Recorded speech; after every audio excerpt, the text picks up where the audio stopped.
Hey, chat. Day 10. APRocky.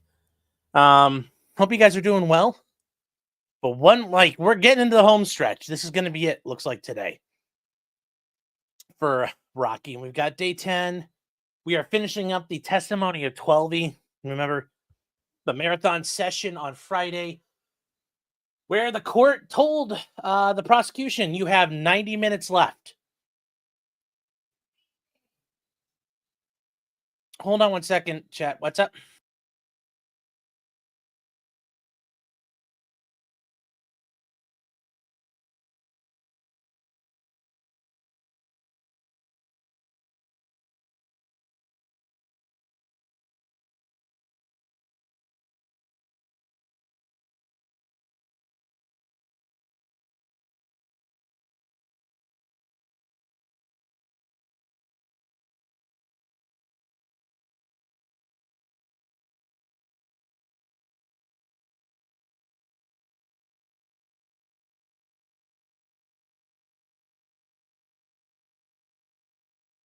All right, chat, we're back. So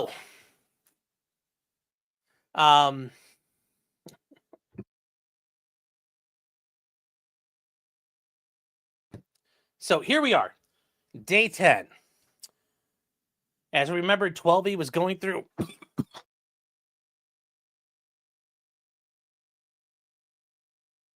he was dealing with his long cross-examination. And we got to the part where they were dealing with AWGE. And he had refused to answer it. And that was also where Rocky had told him, shut up. So we're going to start with that. And guys, AWGE means ASAP Worldwide Global Entertainment. It's like some sort of marketing gimmick, but these retards took it too far. So we're going to start with that, and we're going to get going here. So let's catch on where we left off.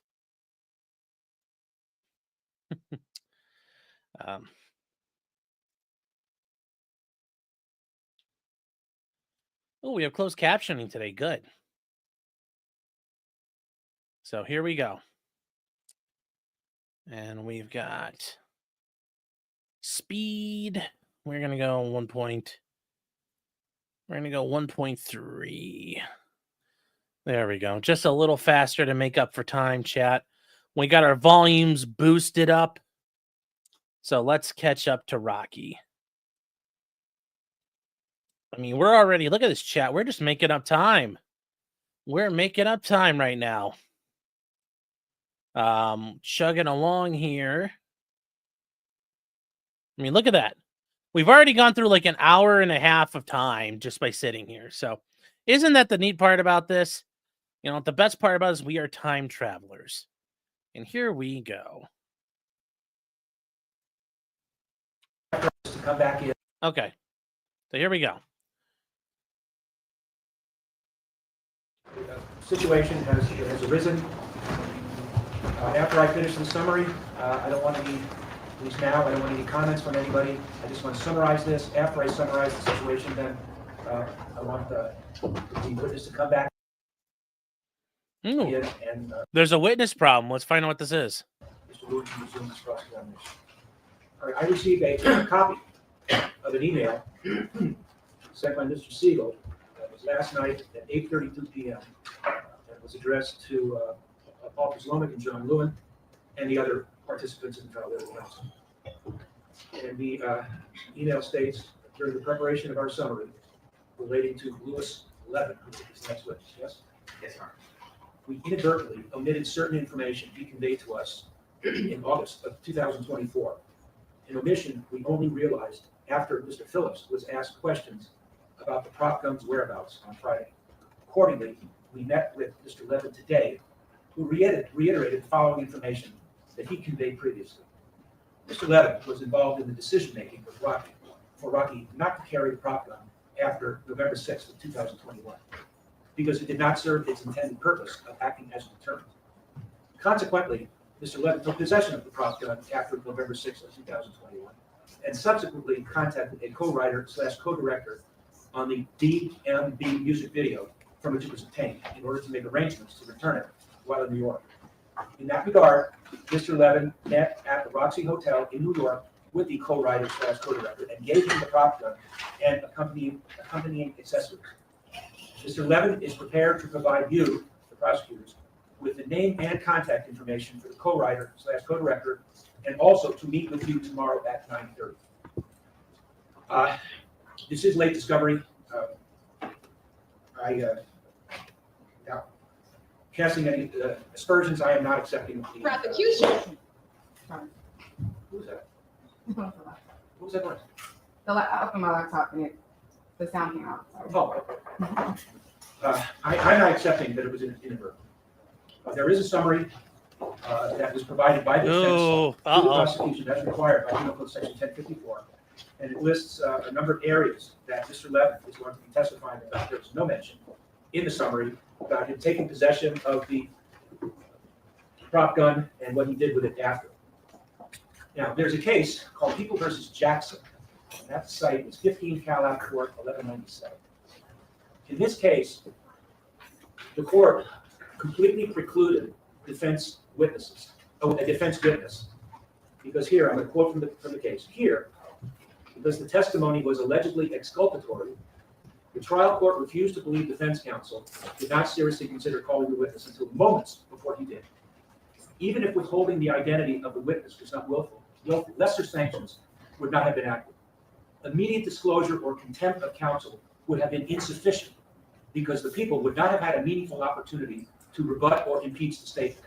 Similarly, a continuance would have been inadequate because the declarant's whereabouts were unknown, and thus her unavailability precluded the people from cross-examining her.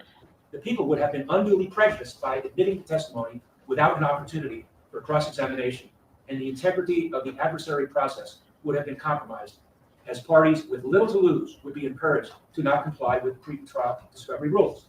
The court did not abuse its discretion in precluding the testimony.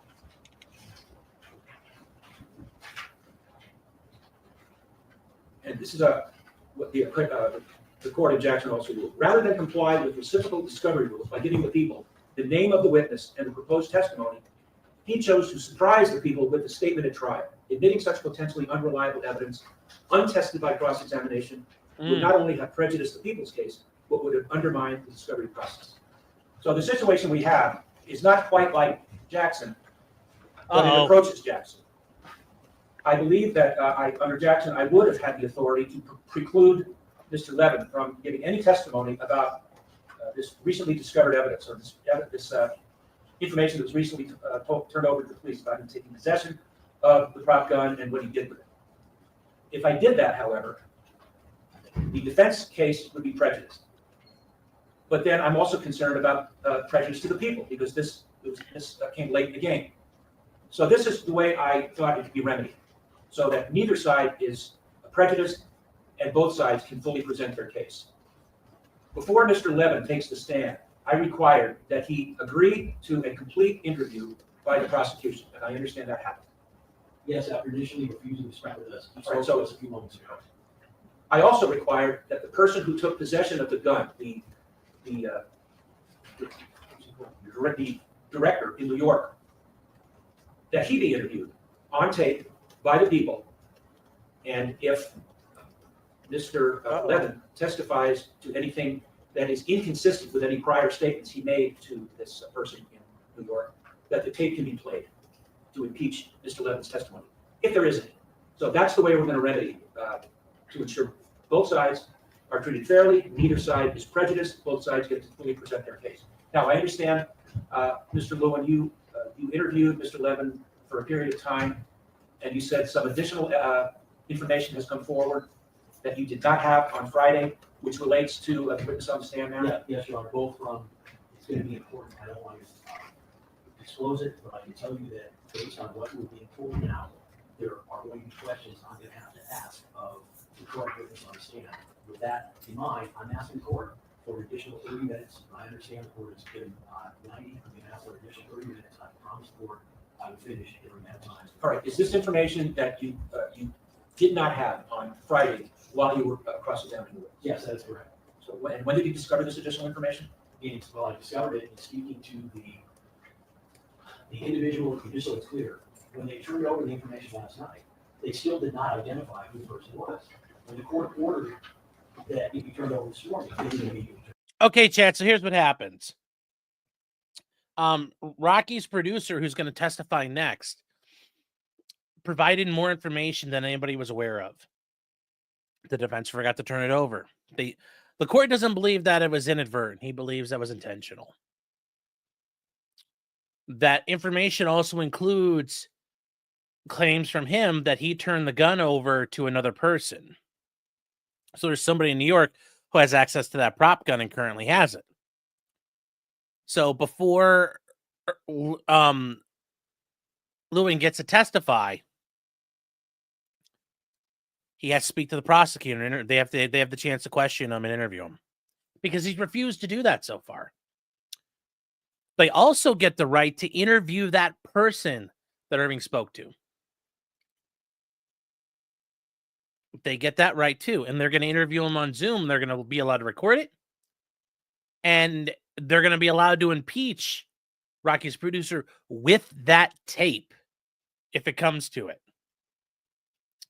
And he's overruling any evidentiary issues with that statement. So that's where we are. And now they're claiming we have more questions to ask. 12E, I'm going to need 30 more minutes. If I was the judge, I would tell him, look, get to the end and I'll determine if you need more time. I found out who the person was sometime around 8:30 this morning, and we were able to call him, and we interviewed that individual. Did his identity and contact information come from someone on the defense? Yes, and so eventually they supplied it. I sent her a nasty email explaining to them I wasn't asking for it, the judge ordered it, and they better turn it over. And they finally turned it over. All right, they interviewed him this morning? We interviewed Mr. Levin, and there are, as a result of those two interviews, there are some issues that I now. All right, okay. I had said Friday, 90 minutes, and that was in stone, 90 minutes. However, because of the new information, we get the additional 30 minutes. We appreciate it. So it's a total of 2 hours and not 121 minutes, 120 minutes. Well, you did say on you would let my co-counsel have the clock. Yeah, I don't care who times it, but. You were a little quick on what you're doing. So it's going to be 2 hours from the time he takes the stand. Yes. I just want to remind everybody at the council table, CCP 177 still applies. I'm not going to tolerate any speaking objections, arguing with the witness, arguing with each other tonight. So they're going to get the 30 extra minutes, and we're going to see what happens here, chat. But unforced errors by Rocky's team. Unforced error by Rocky. We'll see what this hurts him in the long run. Don't think it's going to, but we'll see. Comments made to each other and arguing with a decision of mine. That still remains in full force and effect. All right, let's bring in the jury. Your Honor, there's one last thing to put on the record.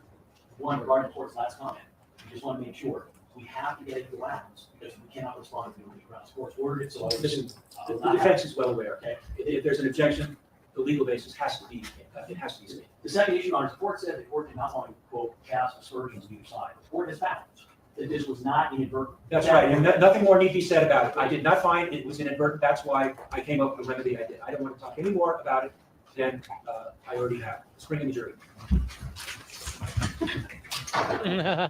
So that's funny. The prosecutor wanted to come in and say, well, wait, Judge, you said it was inadvertent. Make a finding. He's like, look, I've already made my findings. I'm not going to punish these guys anymore.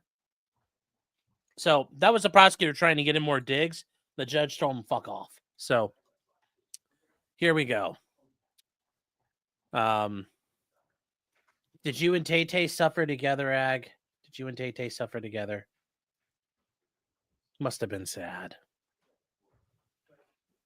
Did you and Ralph commiserate? Did you guys exchange DMs? Also, chat, that makes sense why things were delayed an hour and a half. They were interviewing the witness. So that makes sense why the things got delayed. So here we go. So here we go, chat.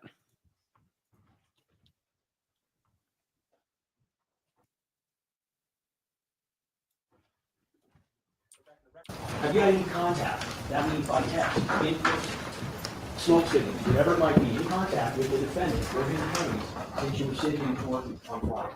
No, sir. So I want to go back to the end of the first incident. You understand when I say first incident and second incident, you understand what I mean, right? If you could be more detailed, just so we can be on the same page. Sure. So the first incident is going to be the incident by the parking garage, by the W. The second incident is going to be where the shooting happened in the parking lot. So when I say first incident, I mean the first incident. Second incident is the one in the parking lot. You understand that now? Yes. So I want to ask you, how did the first incident by the parking garage entrance, how did that end? What caused that to end? By me telling Rocky to go around the corner, and also by Ills, I guess, trying to calm down Rev.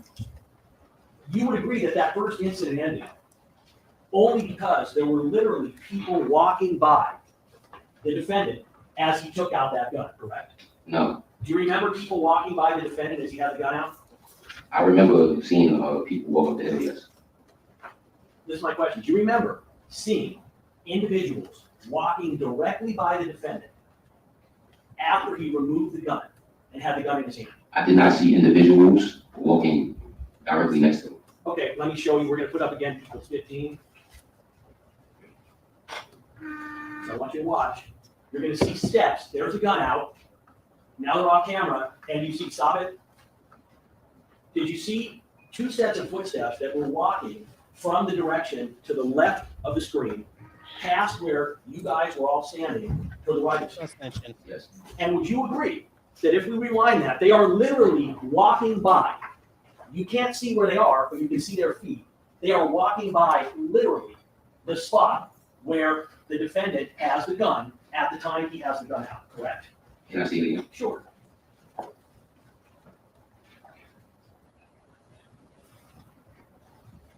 So they're off screen now. There's a gun, gun is put back, and there are those individuals. You would agree they've walked extremely close, if not directly by where the incident was occurring, correct? They walk by us, yes. So you would agree that if Mr. Mayers had decided to use that gun right at that point, that would have been directly in front of those individuals. Can you rephrase it? So if he had decided, I want to take that gun out, and I want to use it, I want to shoot it at Relli, that would have been done directly in front of those two people.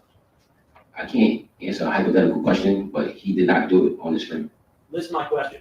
You just agreed that they were literally walking by the exact spot where this incident was going on, correct? Yes. So what I'm telling you, asking you, would you agree, sir, that if Rocky at that point, Mr. Mayers, had actually used the gun that we saw him remove, it would have been done directly in front of those people?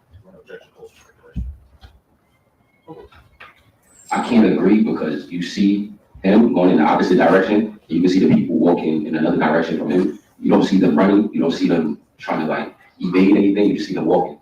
So I didn't ask you, sir, if in fact those individuals ever saw the gun. I asked you, would you agree that if he had decided to use the gun at that point, it would have been right where those people were, correct? I can't agree. All right. What after the first incident ended, would you agree that although Relli was angry, he did not ever respond by pulling any weapon himself, correct? Correct. And would you also agree that as you're personally aware, Relli never had any weapon with him that you ever saw during either of these two incidents, correct? Aside from using his hands, I didn't see anything else. So I just asked you about a weapon. Did you consider Relli's hands to be a weapon? Honestly, yes. Okay, so other than his hands, did he have a weapon, gun, knife, club, any weapon that you saw? To be honest, I only seen his hands, and his hands could be considered a weapon. If you can answer the question I'm asking, it would be helpful. Listen to my question, sir. Did you ever see any weapon other than his hands in Relli's possession at any point during either of the two incidents? I seen his hands, yes. Your Honor, could the court This instruct- is what he's asking. We understand that you believe that Relli's hands were weapons. What he's asking you though is, did you see him with a gun at all? Anytime that night? I said no. I said All right. no. Did you see him with a knife? No. Did you see him with a club? No. Did you see him with any kind of weapon that could be offensive weapon that could be used against someone else? Thank you, Your Honor. What is the first thing that you remember happening after the first incident ended? So what happened? After the first incident happened, after the first incident happened, I just recall Rocky being around the corner first because I told him to go.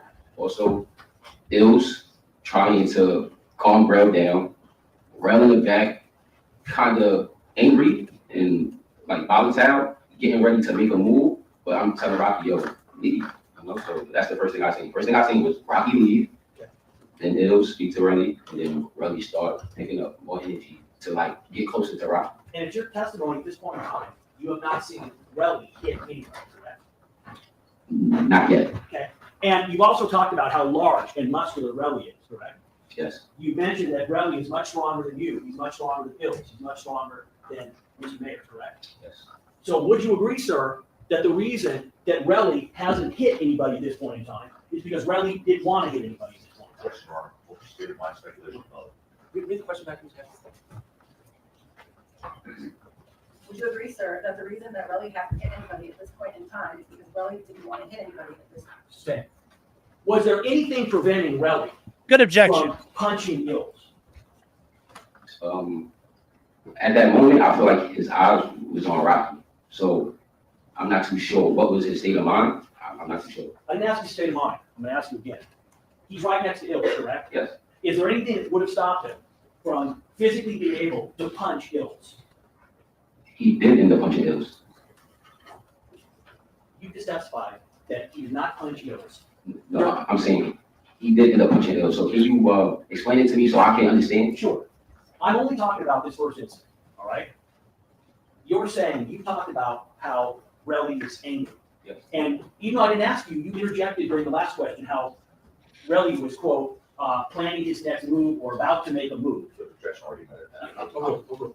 So my question is, since you said Relli was, quote, about to make a move, you would agree that at that point in time, we're still at the first scene, at the parking structure.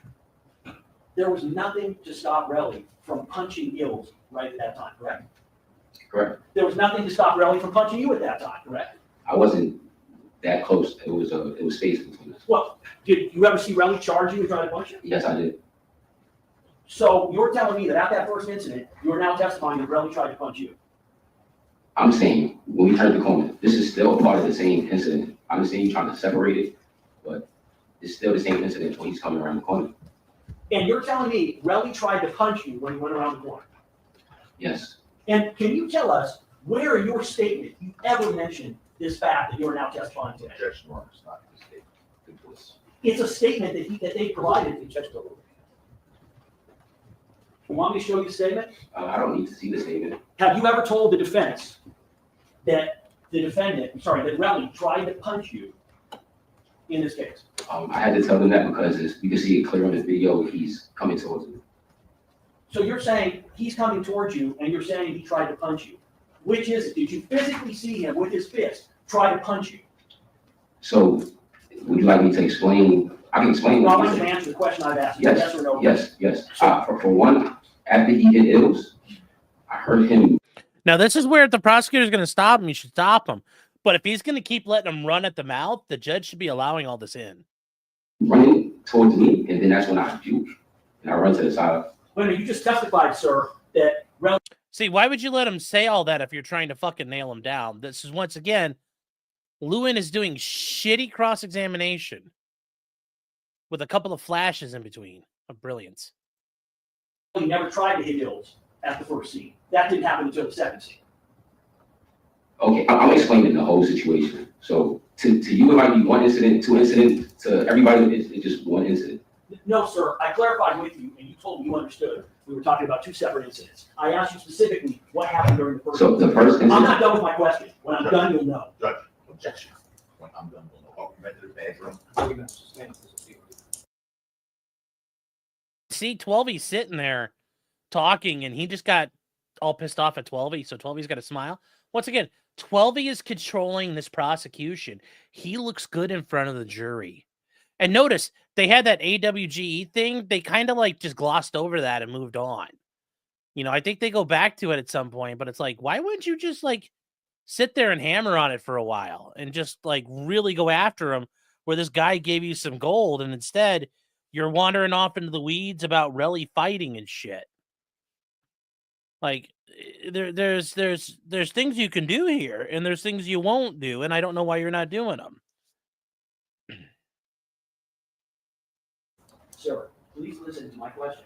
I'll let you know when the question is over. you were previously asked whether or not Relli hit Ills during the first incident. You said no. Can you recall that testimony? Yes, You are now saying that, in fact, Relli did hit Ills during the first incident, correct? I'm not saying Relli hit Ills during the first incident. No, he did not hit Ills during the first incident. So I want to be clear. I'll let you know when I'm talking about the second incident. No problem. So what I asked you is you would agree that had Relli wanted to hit either of the three of you, Ills, yourself, or the defendant, during the first incident, and between the first and the second incident, Yes. there was nothing physically from stopping him from doing that. If we talk about the first incident, right? Yes. The first incident where he put his hands on Rocky. Yes. Okay, so the first incident, he did put his hands on somebody. Your Honor, in the court, I have a limited time. The witness is repeatedly intentionally not answering my questions. All right, listen very carefully to the question, just answer the question. Okay, ask the question again. Isn't it true that during the first incident and between the first and second incident, that there was nothing physically preventing Relli from punching or hitting you or Ills or the defendant? That's a yes or a no question. Do you agree that that is correct? I don't agree. So my question is, can you tell me, you've explained how strong Relli is. You explained that he's stronger than you, he's stronger than the defendant, he's stronger than Ills. So my question is, what exactly was preventing him from punching any of the three of you during the first incident or between the first and the second incident? I don't know what exactly was stopping him, aside from Ills saying, trying to calm him down. Ills was trying to calm him down. And also, we were trying to get from where we were. So maybe because we were moving, that's the only thing that could have stopped him from hitting us, because we were moving away from him. Well, Relli did not chase after the three of you running and trying to assault any of you, correct? He followed us. Do you know the difference between following and chasing somebody? Well, I feel like there's different ways to follow. You can follow by walking, or you can follow by running. Was he running after you guys, chasing you at any point in time? We didn't run, we walked around the corner. So if you walked around the corner and Relli did not catch up to you, then you agree he was not running after you, trying to catch you, correct? That's not true, because when we turned the corner, Relli was right next to Ills. So now your testimony is that in fact Relli was chasing you down, is that correct? I said Rel was following Ills. He was following Ills. So when you get to the area where the second incident occurred, I want you to describe exactly what happened when the second incident began. So I want you to actually explain to us, you're walking between the first incident and the second incident, and I want you to now describe how does the second incident start? And so we're on the same page. Can you explain to me, to yourself, where do you feel as though the second incident started? Well, the second incident, you testified on direct, started when you get to the parking lot. No, I know what I said, but you asked me a question. I just want to be able to answer the question efficiently. When you get to the parking lot, that is when, in your mind, the second incident started, correct? To me, as soon as we turn the corner, Okay, so which corner are you describing that you turn? And I'm not gonna make you use reasons, I know it's complicated. My question is, are you talking about when you turn the corner right where the parking lot is, where the second incident starts? Or are you talking about when you turn the corner leading the first incident? so basically, from my recollection, because I can't see the video right now, the second incident starts as we turn the corner. Turn the corner. As we make a left, I believe we make a left. Into the parking lot where the second incident, where the shots were fired, or are you talking about when you first leave a block and a half away? So notice if we left a whole block away, we started walking. We didn't run, because this is still a front, and there was no plans or anything to do with him. So why would we run from a front? We're just walking down the block. So also giving him time to just, I guess, calm down. So we just walk down the block. So you're talking about when you turn left, you mean after you've been walking and you get to where the parking lot is, where the shooting happened, correct? So as soon as we got down the block and go to turn to the corner, we come around the corner a little bit, Rel attacks the Hills. Okay, and can you describe how he attacked Hills? From my recollection, he started swinging. He started just, throwing punches. And those punches were landing on Hills, correct? Yes. And you ended up seeing an injury to Hills' upper knuckles, correct? You've seen the injury, is that right? Excuse me?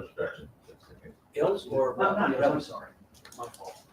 You've seen the injury to Relli's upper knuckles, correct? I never seen him in person, so can you show me? So let me ask you, were you aware that Relli suffered an injury the night of November 6th to his upper knuckles.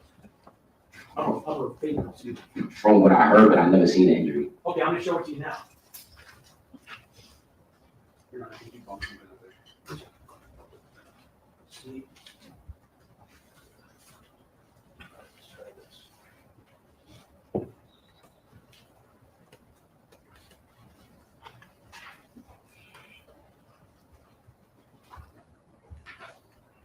This is the 17th. Do you see the injuries to his knuckles? Actually, the top of the fingers, do you see those injuries to the first three? Yes. Have you ever seen that before? I was probably seen it like on the internet, but I never seen it up close. I never seen it. And did you see it that night? No, Your position is you said Ills was getting punched by Relli, correct? yes, And I don't get myself in trouble. Was that with a fist or an open hand? I know it was his hand. I'm not too sure of the positioning of his hand. You would agree, and you said before in your direct evidence, your direct testimony and cross-examination. On Friday, you said that Relli punched Ills repeatedly with a fist. Do you recall that? Yes, So you're now talking about, that's the incident you're referring to where Ills was punched by Relli, correct? yes. And that was with a fist, correct? Yeah, the fist is on your hand, so I believe so. And that was multiple times, correct? I believe so, yes. And you explained that Relli is extremely strong, correct? Yes. And we showed you the pictures of Ills from the next night, and you agreed you couldn't see any visible injuries, correct? I never said that Ill's face was broken. I never said he had a black and blue on his eyes. I Oh, said, he's yeah. right, it's non-responsive. Sustain. Listen to my question straight. You testified on Friday that you agreed that Ills did not have any visible injuries, correct? Oh, can you rephrase that? And do you mean by the video that you showed the next day? You didn't say the video of the event, because we can't. Well, Armin, are you saying you remember him having visible injuries? I'm asking you, can you rephrase it? Because you're just saying, you're saying from the video or what event? Well, let's take it one at a time. You testified on Friday that the visible injury, you said that his lip was bleeding. It doesn't bleed, yes. And you agreed that in the video that you saw, you couldn't see his lip bleeding. Which video? That's what it is. Well, Which video? I showed you a video Would you like to show me again? on Friday. You talking about the video that was taken the following day? Yes, the video That's taken the the video following summary, day, okay. where he has the flag on. You said, we had it up there. Yes. You could not see any visible injury to his face, correct? Also, Is that correct? Yes or no? yes, So my question to you is, if Relli is punching him multiple times with his fist, do you know why there was no visible injury? I have no idea. Okay, I want to now show you, you said that, let me ask it this way. So it's your position that the second incident started because Relli attacked Ills, is that correct? Yes, And it's your position that that incident started and that it was the defendant pulling out what you said is a prop gun in response to that, is that correct? can you rephrase that? You're saying that the defendant pulled the prop gun out, what you said is a prop gun, in response to Relli punching Ills. From the first situation or the second video? Because I'm trying to be sure. In the second incident, Yes, you said the second incident started when all of a sudden Relli starts attacking Ills, punching him. yes, Is that right? yes, And you've also, I want to be clear, you said that on direct examination, that that is the reason that you saw that the defendant pulled out the gun, because he was trying to protect Ills who was under attack, is that correct? in the second situation. Can you show me the video so we could all see it together and I can explain to you? Well, we're gonna watch the video, Yes. but before that, I'm asking you, that is what you have said, correct? Yes. All right, now we're gonna watch the video. I want you to pay close attention as we watch this video, this is people 17. I want you to pay close attention as to whether or not there is contact between Relli and Ills before the defendant pulls out his gun. This is 15. You're watching on the top left.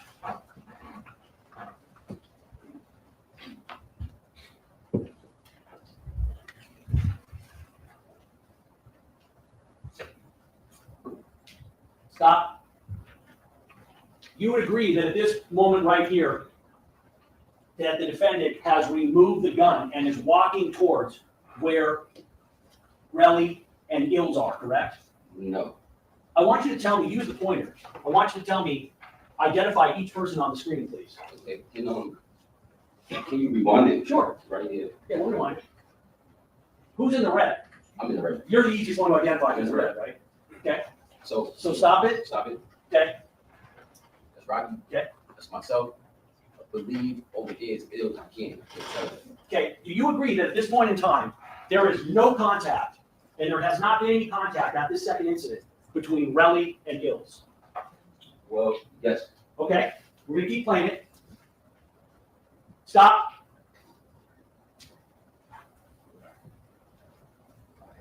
Okay, watch it again. And I'm gonna ask you, when we get there, would you agree that the defendant turns around and pulls out his gun? Stop. Gun is coming out now, and I want you to point to where the defendant is and where Ills is. Well, I see the defendant, but I don't see him pulling out with a gun. I don't see him. You go, you point to where the defendant is, I'm sorry, where Ills is and where Relli is. So this would be the defendant. Yeah. This would be myself. Yeah. Over here would be Ills. Yeah. And I believe this would be Red. Would you agree that up to this point, Relli, at this second incident, has not made any physical contact with Ills? Can you play the video? Listen to my question. Up until this point, and I'll keep playing, do you agree that there has been no physical contact that Relli has made with Ills? Right here, there's Yeah. no physical contact. And no physical contact right before, correct? Right before we got him. Right before he had no contact. Okay, that's at 56 seconds. Depending on the violated combines or incident. Excuse me? No, we're just clarifying for the record, sir. So you would agree, this is the beginning of the second incident, correct? I would say this is the second incident, yes. Is it the beginning of the second incident? No, because I would say the beginning of the second incident is when Relli puts his hands on Hills. So that's when it becomes an incident, because before then, we were leaving. So the second incident hasn't started yet, according to you, correct? There's been no hands. There's Is that right? no hands from it, nothing going on from anybody right now. Okay, so I just want to be clear. So in your position, where we are right now, at 56 seconds, the incident has not started yet, correct? Is that correct? Correct. Okay. Watch. Stop. You would agree that the defendant advances towards where Relli and Ills are before Relli makes any attempt to make contact with Ills, is that correct? No, that's not correct. Would you agree that before there's any contact between Relli and Ills, the defendant has already taken out his gun? That's not correct. Okay? Please play it, rewind it, and we'll play it going forward. Okay? Keep watching, sir.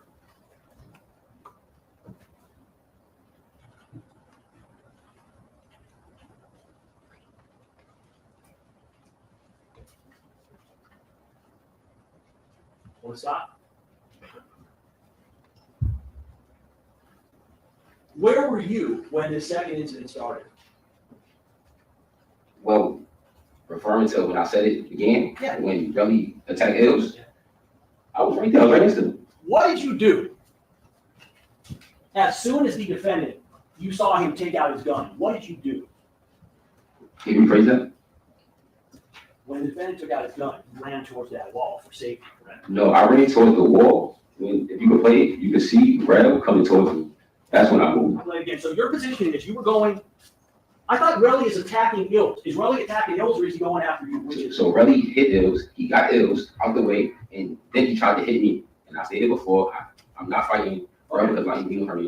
We're gonna So play. I juked and moved. We're gonna play, and I want you to tell me, I want you to yell stop when you see the point where Relli is trying to hit you.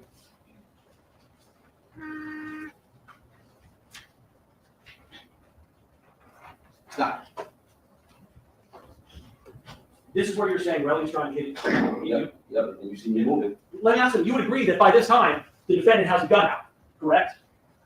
The warning shot came. Listen to my question. By this point in time, the defendant has the gun out already. The correct? prop is out after Ills is attacked, not before, after. Listen to my question. It's pretty simple. I'm not asking you about when Ills was attacked. I'm saying at this point in the video, before you start running towards the wall, he has the gun out, correct? That's a yes or a no. I don't recall. I recall the prop being out after Relli attacked, after Relli moved, never before. Let's Not watch before it I again. ran. Watch it again, please. You said you don't recall, and then you all of a sudden recall. No, Watch I'm just it. recalling about it. Watch it again. Yeah, that's the statement by Mr. AWGE. Stop. In fact, sir, you don't run until the defendant fires the first shot, correct? I don't run until after Relli tries to hit me. Listen to my question.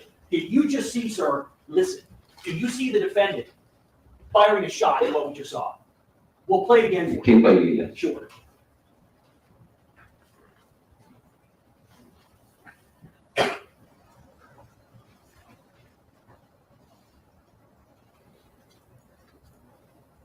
Stop. That's the first shot. And you start running right after that shot, correct? Relli is already running towards me, so Listen, most strikes non-responsive. I'm not asking what Relli did. I'm asking you, this is a yes or no question. I did not run from the shots. Listen to my question. I'm not asking what you ran from. Listen. Isn't it true that the timing, you do not run until after that first shot is fired? Yes or no? Well, yes, Okay. And it's your position, sir, that you knew it was a prop gun when it came out, correct? yes, And it's your position that Relli knew it was a prop gun when it came out, correct? yes. Once you agree, Mr. Phillips, that what's happening in that video is not Relli attacking Ills, it's him trying to use Ills as a shield so he doesn't get shot. No, Let's run it, please. It's all potato mode. How can you tell? Stop. You agree at this point in time at, I can't see, at 55 seconds, Relli still has not hit Ills yet, correct? correct. Okay, and you would agree that right at this point in time, this is when the gun is going to come out, and that the defendant is going to advance towards where Relli and Ills are. Is I that don't correct? agree. You don't agree with I that? don't agree. Watch the video, please. Stop. He is about to fire the shot. Do you agree? You said he's about to? Yes, right now. Oh, okay, so can you play it one more time? I'm going to play through, but do you agree he's about to fire the shot? No, can I see it? Yeah, So I okay. can explain it to you? Do you agree that you have not started moving yet at that point in time, correct? You're not running yet, right? We'll play again. Go ahead. That's okay.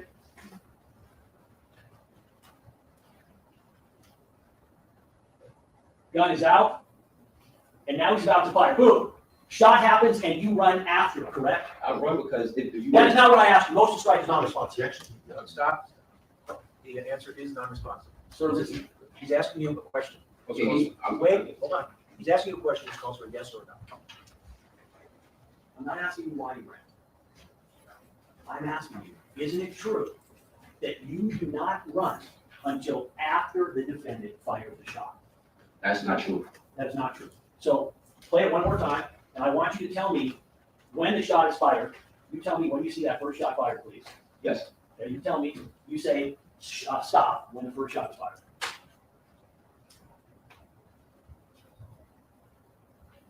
stop. Okay. Do you agree, sir? You are just about to start running, but you have not started running yet. Agreed? After the first shot? After the first shot? Yes. I'm not running. You see me still right there. The first shot's fired. Keep playing. Then you see me run. That's not a shot. So what I asked you before was, isn't it true that the first shot was fired before there was ever any contact between Relli and Hills? You said no, but you would agree when you watch this. The first shot is fired before your allegation that Relli was attacking Hills, correct? That is not true. On the video, you can see. Motion strike, everything after that is not true. Isn't it true, sir, that the reason that you ran after the first shot was because you knew it was not a prop gun and you were worried that you might get shot in the crossfire? No,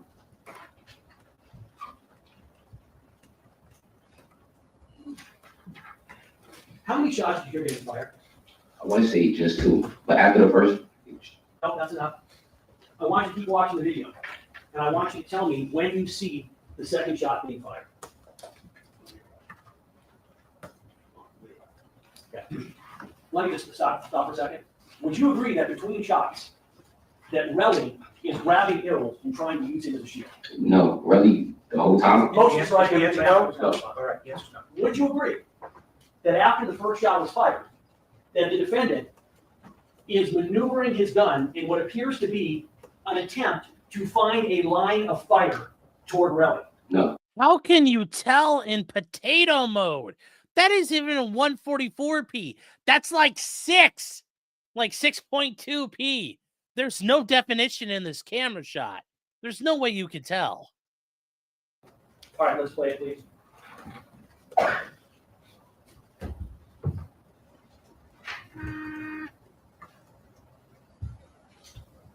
How do you know what you're looking at?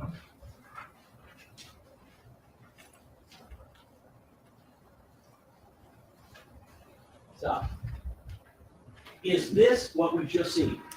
Is this where you are saying that Relli was punching Ills? Yes.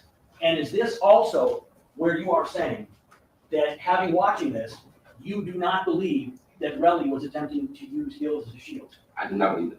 And let me ask them, did you see during the second shot, did you see between the first and second shot, the defendant repositioning himself and running around himself? Can you rephrase that? Between the first and second shots, did you see the defendant repositioning himself and the gun? From my recollection, I've never seen him reposition the gun. I've seen him have his hand, I believe. Most strike, everything else is on the process. Let's play that again, please. I want you to watch.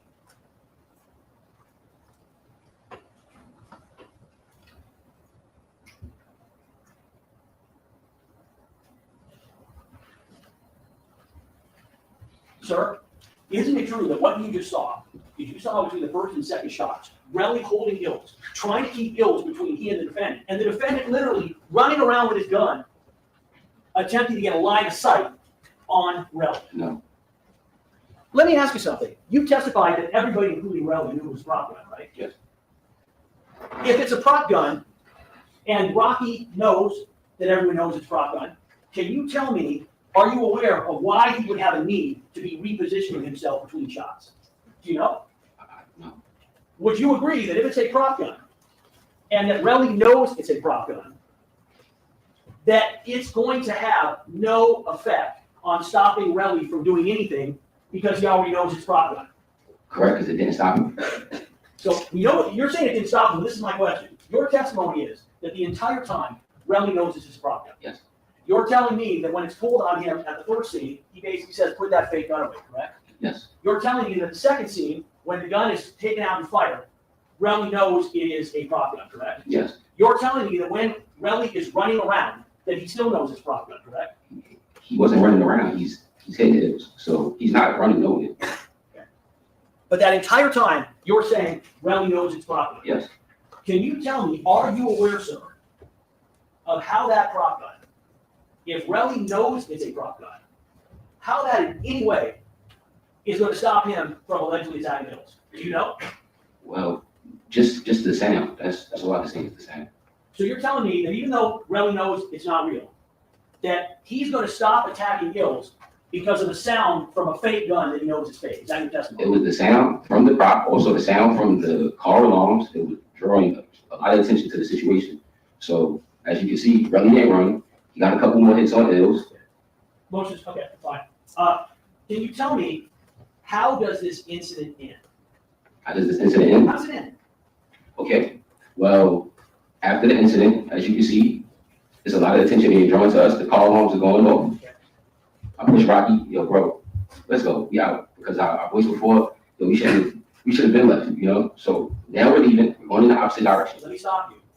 You would agree, Mr. Phillips, that this incident ended because you literally pushed Rocky away, and that his initial response was to push back at you as if he wanted to go back and do some more. Would you agree? No. Let's watch the video, please.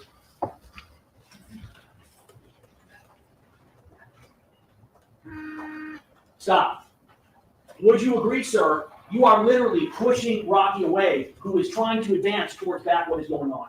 So actually, Motion to strike is non-responsive. That is a yes or a no. just phrase your question, please. Isn't it true that what you just watched, you are literally pushing Rocky away from going back towards where Relli and Hills were? Yes. Correct? So you would agree that as this incident ends, none of you stop to pick up any casings, correct? Rephrase that. When this incident ends, none of the three of you, Hills, the defendant, yourself, stop to pick up any casings that are at the scene, right? No. Is that correct? No, I left the scene. Right. None of you go. Do any of you pick up any expended We casings? all left the scene, sir. Did you pick up any expended casings? No. Did anybody at the scene that you saw pick up expended casings? No, In fact, Relli didn't pick up anything either, correct?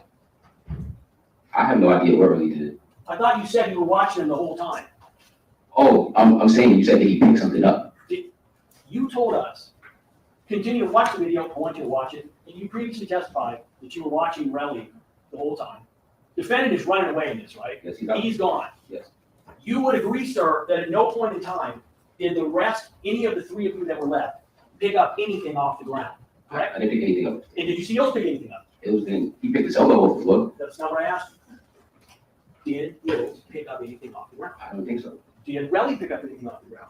Rel was, if you can see the Motion video, strike is not responsive. Did you see Relli pick up anything? I didn't see Rel pick up anything.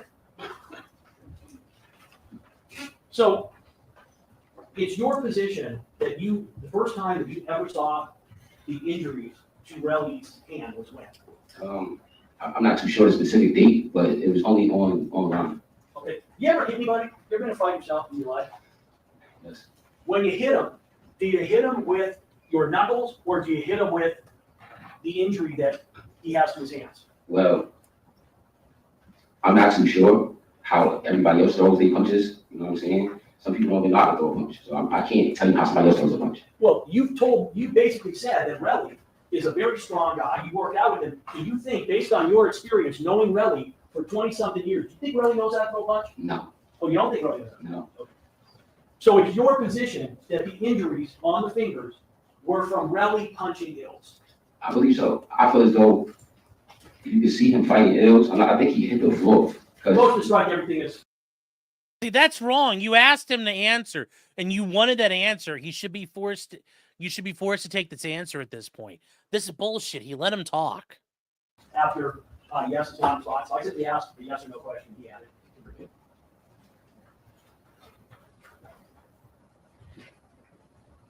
Isn't it true This is not how you look good in front of the jury. The prosecutor's still losing us. that the reason that you got the defendant out of it was because you understood that he had just shot at somebody with a firearm, and you were concerned that he was going to be in a bucket load of trouble? No, And it's your position that at that time, at that date, you knew that there was no way that the defendant could have done any damage to anybody because that was a fake gun. it was a prop, yes. And it's your position that Relli also knew that there was no way that the injuries that he had could have been from a gun because the prop gun that the defendant shot him with was a phony, correct? Wasn't a real gun. Can you rephrase that? So you would agree that Relli also was aware that night that there was no way the injuries on his hand could have been caused by getting shot by the defendant because it was prop gun, it wasn't real. I believe that, yes. When did you first become aware that Relli was asking Mr. Mayers and his management team for money on his own incident? Probably 2022. You would agree that as soon as you would have heard this, you would have known that that request was bogus because it wasn't a real gun, right? Can you rephrase that? As soon as you would have heard that Relli was trying to get money for allegedly being shot at, you would have known that that was a bogus allegation, an untrue allegation, because it was a prop gun and the defendant could have never shot him, right? Of course, yes. So after you found that out, tell me when you went to the police to tell them what you knew. I didn't go to the police. Now, you discovered at a later point in time that not only had Relli gone to the police, but that the defendant had been charged in this case, correct? Yes. And as soon as you knew that, as soon as you heard it, you knew that those charges were unfair and never happened, correct? Correct. Did you go to the police then? No. Did you call the prosecutor? I didn't even know who the prosecutor was, so no. So you were unable to figure out who to contact? Is that why you didn't go forward? For one, I just didn't know, you know, I didn't, nobody said prosecutor wanted to speak to me, nobody said LAPD wanted to speak to me. So listen to my question. I'm not saying whether they wanted to speak with you. This is your brother, Yeah. who you're saying is being charged unfairly for a crime he didn't commit. And you have the evidence to prove it didn't happen. Yes. My question is, why didn't you come forward to tell the police and prosecutor what you knew? Well, I don't have a particular reason, but they charged him, I guess it was going to trial. I believe I can tell my truth here, I didn't have to tell LAPD or anybody else. You didn't have a particular reason. Wouldn't a particular reason be that your brother is facing serious charges and you are able to tell the authorities it's not true? I've never been in a situation where you could just go to, I guess, the law and tell them this will happen, and the person is innocent. So you couldn't figure out on your own, Mr. Phillips, that you could have picked up the phone, called Rocky's lawyers, called Rocky himself, called the police, called prosecutors, say, hey, listen, this is not true. You couldn't figure that out on your own. Is that your testimony? I never seen that opportunity available. At some point, you became aware that Relli had gone to the police. My question is, when did you know he had gone to the police? To be honest, like I said, it had to be 2022. I'm not too sure. So you're saying you did not know that Relli had gone to the police until sometime in 2022? Yes, Now, you knew for sure by April 2022 because it was being published on different websites that Relli was a snitch and a rat, correct? no, Oh, you didn't know about that? What number? 22?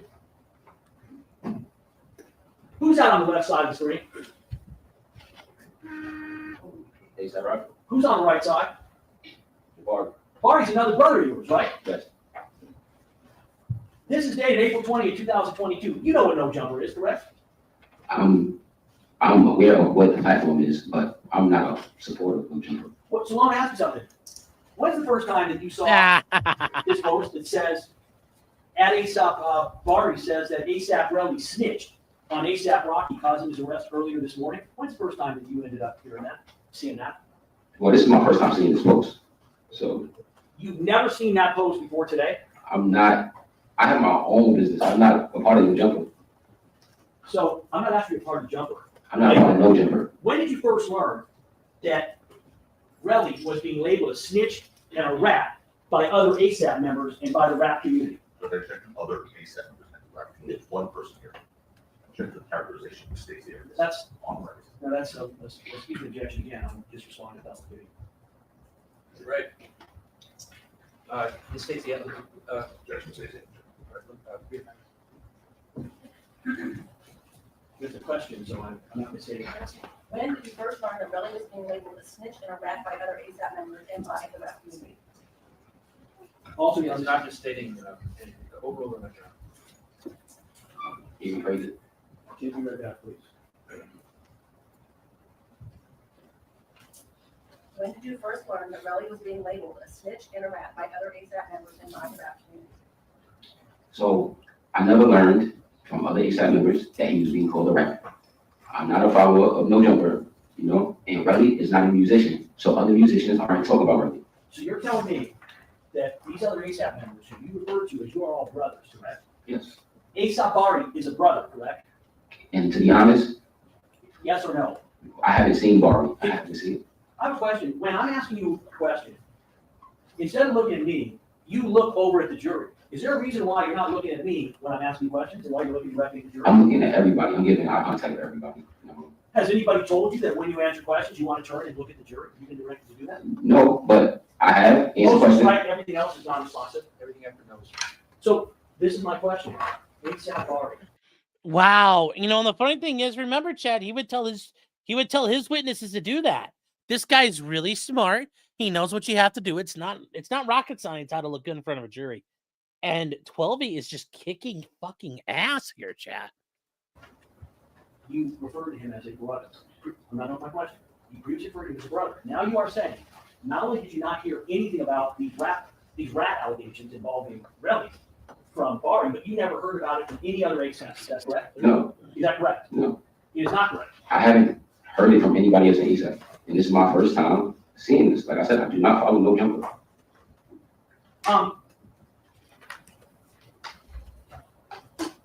What happened to the gun that was used in this incident? Do you know? I don't know what happened to the prop, sir. Have you ever asked Rocky what happened to the gun? No. If that prop gun were here and it was believed that that's what was used, you would agree that would be very helpful evidence. Objection. So it's biased. Objection. Also speculation. Staying on speculation. Would you agree that since the defendant is charged with firing a real firearm, that if you knew where the actual prop gun was, that would be likely helpful to the defendant? Same question. Objection. He doesn't. You're asking for like facts and legal conclusions here. This is bullshit. Once again, he's losing the plot.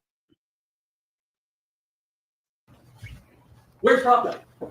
I don't know. Have you ever asked? No. So it's your testimony that this incident happened, and the last time you saw the prop gun was when the defendant fired it and put it back in his waistband? Can you repeat the last part? So the last time you saw the prop gun was after the defendant fired it at that scene, and you guys left. It was in his waistband, correct? Yes. Isn't it true, sir, that after that incident, you, or the defendant with your knowledge, you guys got rid of that gun? No, It's not true? that's not true. I have no idea, because when I left, I went back to my hotel. I want you to assume for a moment that instead of being a prop gun, that it was a real 9mm handgun. I want you to assume that. Are you following me? You want me to answer? No, I want to make sure you're following me. I'm having you assume it was a real gun. I can't make any assumptions. No, you can't. This is called hypothetical. I can have the judge explain to you. I want you to assume, for my question, that it was not a prop gun, that it was a real 9mm firearm. Pretend it was a real gun. If it was a real gun, would you agree that the defendant would have a motive to get rid of it? Objection, false speculation. Would you agree, sir, that being like a brother to the defendant, that you yourself would have a motive to get rid of that Objection gun? sustained. No, So you're telling me that if it was a real firearm that was used in this incident, that you in no way can see where you would have a motive to get rid of the gun? no, Okay. As far as you know, where's that gun today? sir, I have no idea where's the problem. So, the defendant is like your brother, and you speak to him all the time, either directly, in person, by text, etc. Is that right? I speak to him in person. When I see him, he's very busy, so it's not that often. Well, have you ever asked him what happened to the gun? No, Does that seem like a question that might be important? And here's the funny thing: if he would have asked that question, why are you asking the questions about the case? Robble. See, guys, this is how a prosecutor can work. Whatever you give it, and this is where whatever answer you give is never a good answer. no, Let me continue. You still speak to Ills? yes, And you would agree, you're aware that the defendant still speaks to Ills, right? I believe so. I'm not too sure. Well, when you're not too sure, you're saying you have not had a conversation with the defendant where the two of you talk about Ills? We don't talk about ills, but we have been in family events, and ills has been there. So it's your understanding that the defendant continues to have a relationship with Ills, correct? Yes, we all friends, yes. And you still continue to have a relationship with Ills, correct? That's my friend, yes, it is. Where's Ills today? Yes, sir, I'm here. I'm not too sure. Let me ask the question again. Where is he at? It's like, fuck if I know.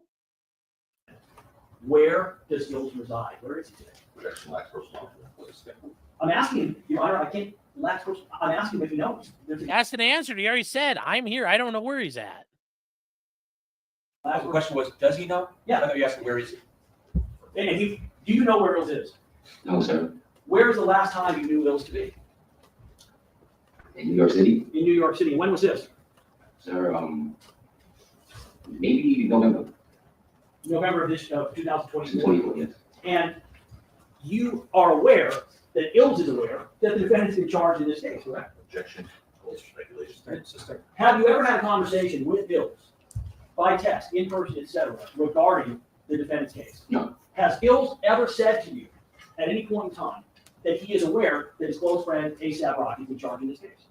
I never had this conversation with ills, I'm sorry. So you've never had, since this incident happened on November 6, 2021, you've never had another conversation with Ills about what happened? We spoke the week of, and it was just the fact that, it was sad that one of our brothers had a fight with another one of our brothers. So that was it. And you've never spoken to Ills about what happened since that point? No. Is that correct? That's correct. Who's Wally Sajini? Excuse me? Wally Sajini.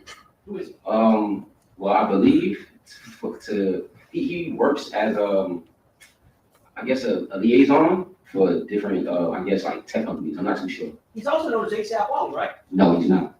Isn't he a part of the collective? He's not a part of ASAP. Is he a part of AWGE? I'm not too sure. I feel like he could just be an independent contractor. I'm not sure of his business. Are you a part? Oh, now we're getting back. See, he left on that cliffhanger and he buried it for like an hour. Like, this is just hack.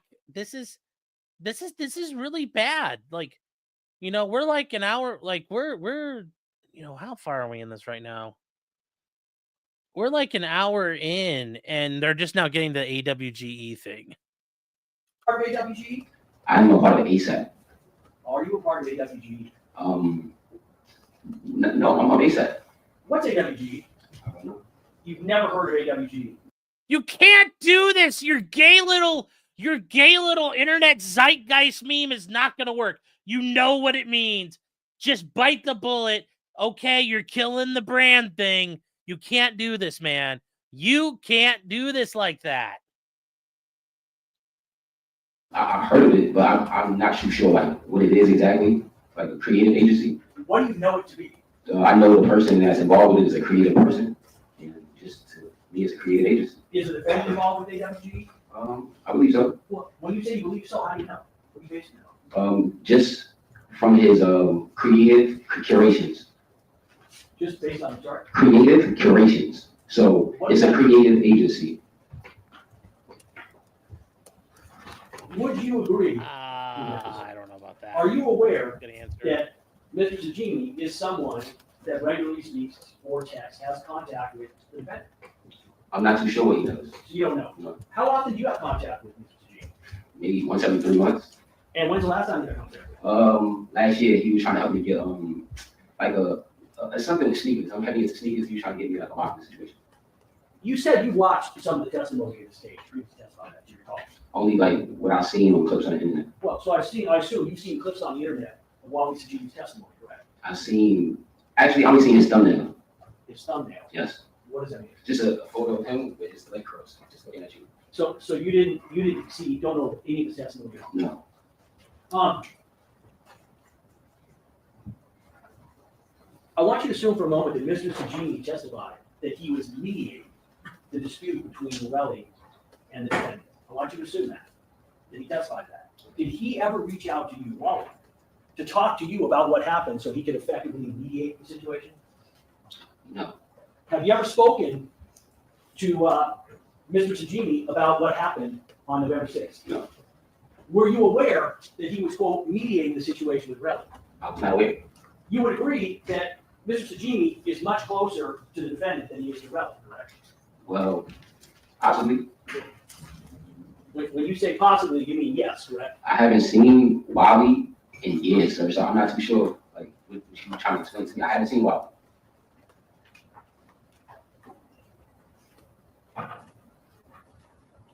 Have you ever spoken to Mr. Sajimi about Relli's lawsuit or about the criminal charges in this case? No.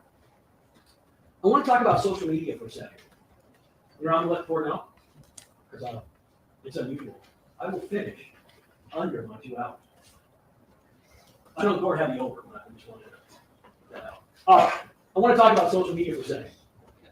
In your industry, you would agree that sites like Instagram and the personas they are created, those are not necessarily meant to reflect reality, correct? Yes. So you agree? Yeah. Yeah, so in other words, you have somebody, individuals in your world, they might be posing with money, guns, planes, women, etc. And just because they're posing with those items doesn't mean that, for instance, the plane or the money they're posing with is theirs. Is that right? Well, it could be theirs for the moment, momentarily. They rented it or paid their way to get on there or whatever. Right, but you would agree that Instagram is used by individuals in your field to create an image, a persona. And sometimes that persona might involve, they want to look really wealthy, right? As far as musicians, As far as anybody in the ASAP world, or anybody in the rap entertainment world. nah, I don't know. That's a broad comment, but not everybody in the rap world is into planes, chains, cars.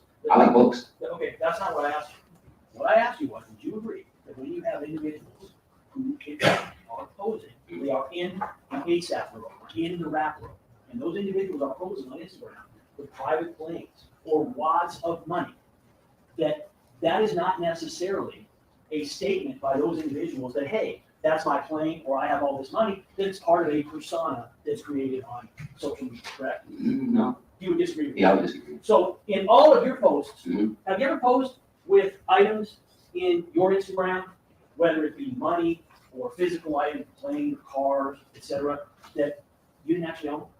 Unless it was for a music video, no. Well, music video would be the same thing, correct? A music video is meant to be art. It's meant to be like a movie.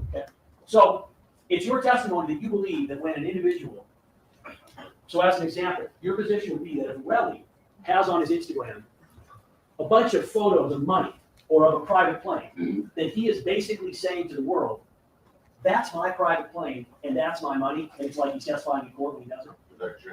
It's relevant. Relevant. It's irrelevant. Also, speculation.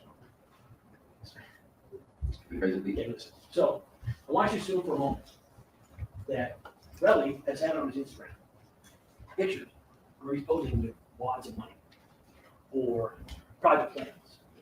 Is it your testimony that it would be your belief that that is basically the same as coming into court and saying under oath, hey, that's my money and that's my plane? Can you repeat? Because I don't understand it, like how it would be the same. You would agree it's not the same, correct? I don't think Instagram and court is the same. Right, because Instagram is about creating an impression, creating a persona, and it's not necessarily about reality. Would you agree?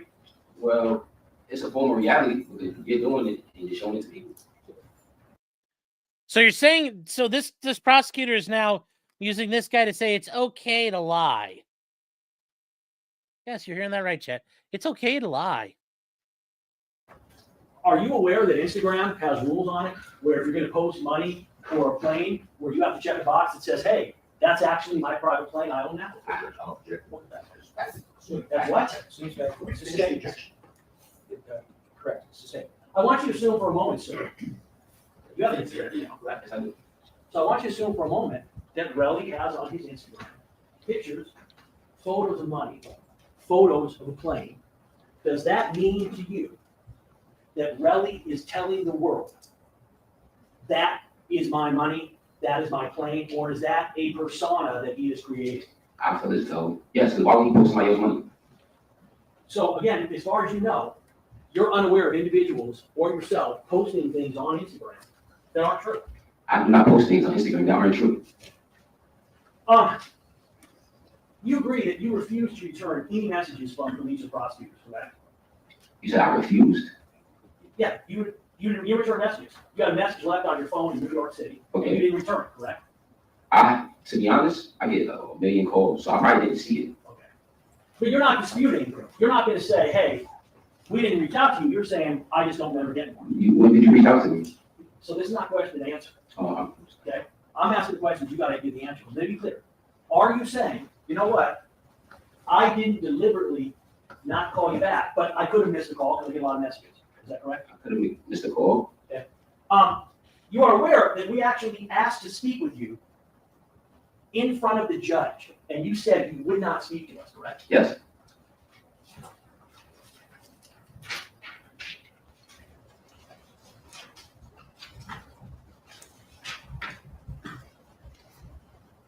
I want to go back and I want to make sure that we understand. You've spoken to the defense on only one occasion, is that correct? I spoke to them, I believe twice. Twice, okay. Where and when was the first time? First time was in New York, August of 2024. Okay, and how long was that conversation? Maybe an hour. Okay, and the second time was when? I believe last week. Last week, okay. You are aware that we received what was represented as your statement on January 20th, the day before trial started. And You didn't finish the question. I want you agree, there are 12 bullet points here, is that correct? There's an objection on multiple grounds. On what? Name one. One of them is this we asked names on Friday. Just the question.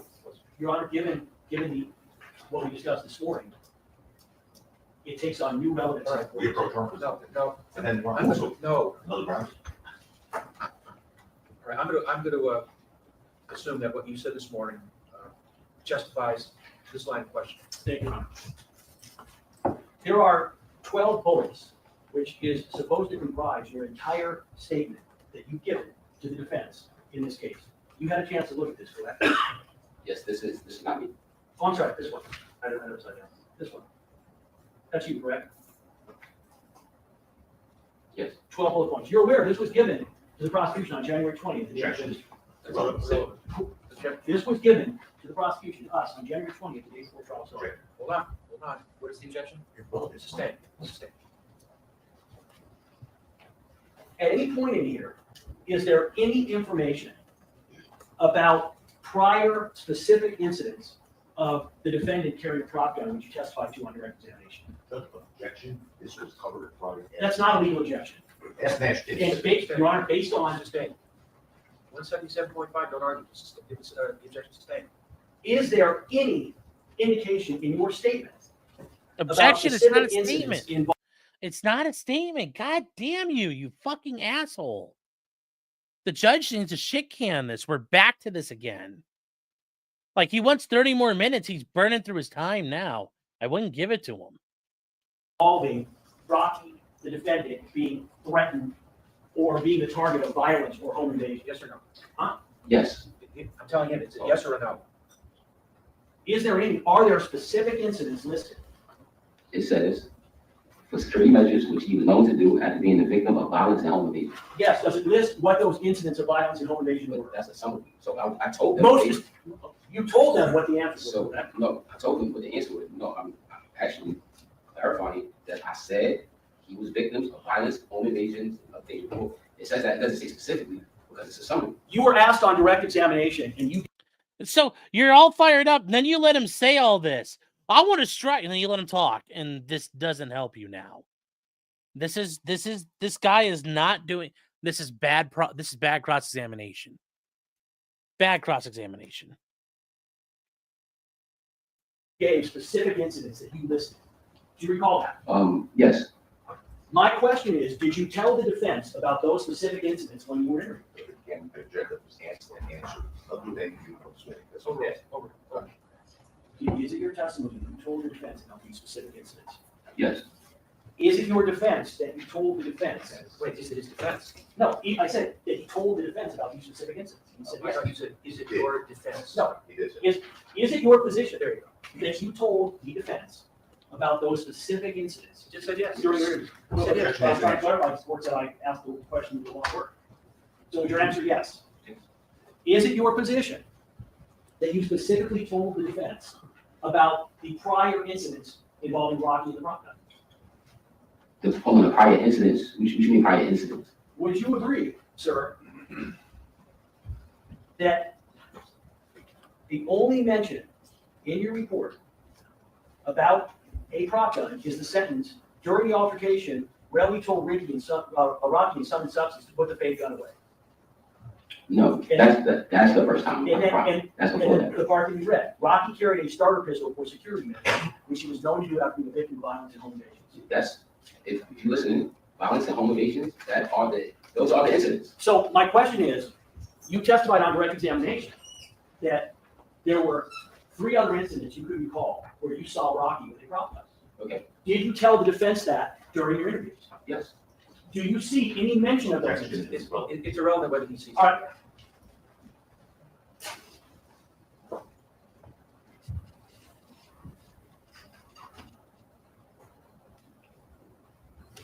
Have you ever given your cell phone to the police to have all of its contents copied and analyzed? no, Would you agree you never provided anything to the police in this case? they never, Motion to strike is non-responsive. no, For yes or no? Have you given anything to the police in this case? No. Have you given anything to the prosecution in this case? just this interview here. You got to be careful with this because you know what Takapina is going to say. Did the police ever talk to you? No. Did they ever ask you for any of it? No. This makes you look like a liar when you do this, Lewin, because his redirect's going to be brutally short. Besides that, no. I mean, did you and I have an interview, or did I cross-examine you on the stand after you were called by the defense? You're asking me questions here, so to my knowledge, if somebody's asking me questions, that's an interview. So that's all I'll say. And did you agree to this interview? Can I answer thoroughly? That's the answer to the question. Yes, when you ask me right here, I say yes. So, sir, are you aware that you were called as a witness by the defense in this case? Yes, Are you aware that once you're called as a witness by the defense, that by law, I get to cross-examine you? yes, So would you agree, sir, this is not a voluntary interview or conversation we're having? You're in a court testifying for the defense, and I'm cross-examining you. Is that correct? yes, So, do you now strike that? Isn't it true, sir, that as you sit here, that you do not want your friend, your brother, to be convicted in this case, whether he shot Relli with a real gun or not, correct? can you rephrase that? Isn't it true that as you sit here today on that witness stand, that you do not want your friend, your brother, Rocky, to be convicted in this case, even if in fact he shot Relli with a real gun? I was there, he didn't. So no, I do not want him to be guilty. Motion to strike is non-responsive. Listen to my question. Isn't it true, sir, You know, you're not looking good here. that even if the defendant shot Relli with a real gun, that because he's your brother and he's your friend, you do not want him to be convicted? Can you please rephrase it in a way that I understand? Okay, I'm gonna try it again. Listen to my question. You repeatedly testified that you don't believe that the defendant did not commit this crime. You understand that? That's not my question. Listen to what I'm asking you. Even if, sir, he committed the crime, even if he shot at Relli with a gun, even if that were true, because of your close relationship with him, because you view him as a brother, you do not want him to be convicted. Isn't that correct? I really don't understand the question. Let me try. What's that? Sure. All right. Pretend the gun was real. And the Rocky fired 2 shots at Relli from a real gun. And that's what he's on trial for. Is it true that you would not want him to be convicted? That's what he's trying to say. True. Even if it was a real gun. Well, true, I will want him to be convicted. Thank you. I have no further questions, Your Honor. Mr. Tackett? Save that time on count. Okay, well, we have that exhibit up there, Mr. Phillips, they left it up here for quite some time, so it'll be right here. You see that? That's People's 22. Routine has questions about Relli being labeled a rat by other members of ASAP and the rap community, correct? Any other questions? They showed you that one post, correct? Yes. How many people in that one post that they showed you are calling Relli a snitch? How many people? Just one person. Just one person. Okay. Now, let's go to a series of questions you were just asked about your communications with the police. You know, Detective Flores, the lead detective in this case, testified that they never attempted to reach out to you before 2 weeks ago. You know that? No, I don't. Okay. You were then asked, have you ever given anything to the police in this case? Did you give your cell phone? Did you give her anything? Remember you asked those questions? Did they ever ask? They, Your Honor. They are the If police. stay is vague. The police? Oh, when I said they, did you know who I meant? Yes. Hey, hella They, people. Hi, Mr. hella. Lewin just asked you if you agreed to an interview when you were asked in front of the judge 2 weeks ago. Remember that? And you said no? I remember. When was that? That was it was about 2 weeks ago. Yeah. In January of 2025, right? Yes. Prior to that, as Detective Flores testified to, no one ever reached out to you, correct or incorrect? Your Honor, that's gonna call for speculation. The second- Did anyone ever reach out to you Nobody reached out to me. from law enforcement? No. That's gonna call for speculation, whether it's reach out. Sustained. Did you ever hear from anyone from law enforcement or the district attorney's office before 2 weeks ago? No.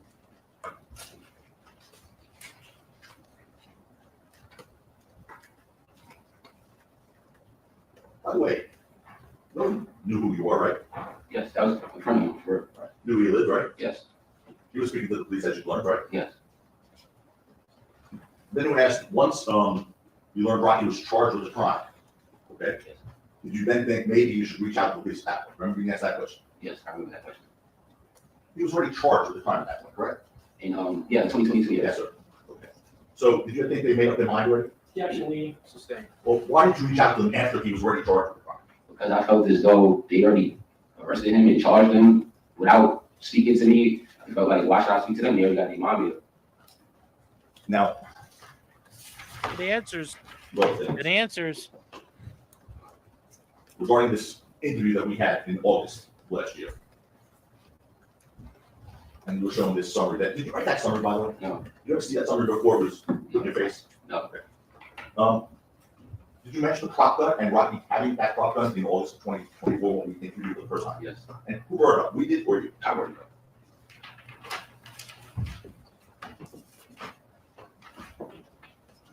You asked questions on cross about Bill's bloody lip and being beaten by Relli. Remember those questions? Yes.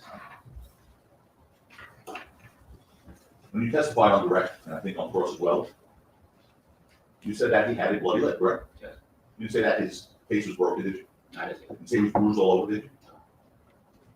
Does the video that they showed you of him wearing the American flag on set on November 7th at conference time, does that change the video that you saw here on November 6th? From the incident? Yeah. No, Does it change what you saw with your eyes on November 6th, 2021? no. You asked a question about how you knew on cross-examination, how you knew it was the same prop gun on November 6th than it was previous instances. How did you know? Only because they had like unique modifications. I believe a belt clip and a clear replica magazine. Clear replica magazine. Yeah. Right? And when you say the belt clip's not something that's on the pants, it's on the Yeah, prop. so leading, Okay, explain what the belt clip is. It's an accessory to the prop, so it's not like a holster. I believe it was equipped to the prop. And how else did you know it was the same? Who asked questions challenging whether you knew it was the same prop gun on November 6th, 2021 that you had seen previous instances? How else did you know? So one, seeing it with my eyes, and two, speaking to my bro about it, speaking to Rocky about it.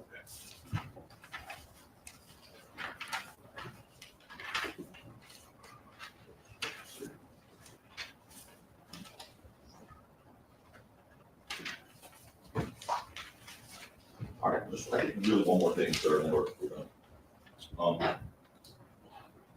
You were showing that video of well, now referring to the second incident. I know you understand the one whole incident, but this the one on Beast Del Mar, once you walk away and then turn and really pass it, that focusing on that. You were showing that video, correct? Yes. By the prosecution on cross-examination. Yes. There was no sound in that video, right? No. Okay. What was clear to you from the video, and obviously you were there in person, was Relli tried to punch you. Object, this is leading, Your Honor. Okay. Did you testify on cross-examination that Relli tried to punch you? Yes. Let's take a close look at the video. We'll play EE. Defense to EE. This is also the enlarged video.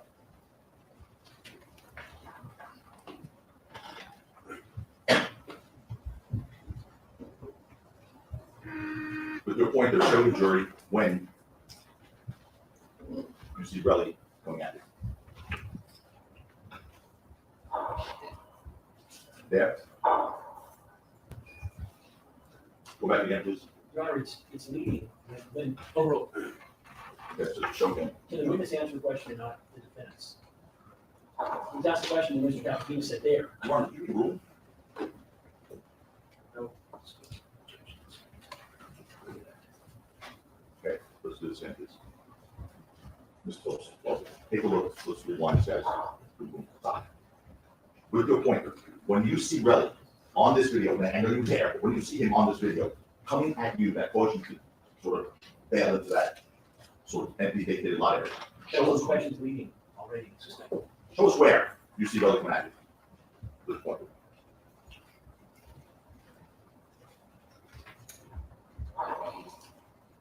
Stop.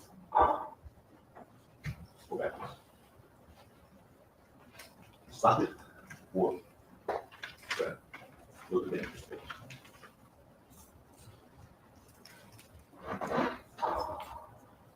Stop. Okay. Where are you?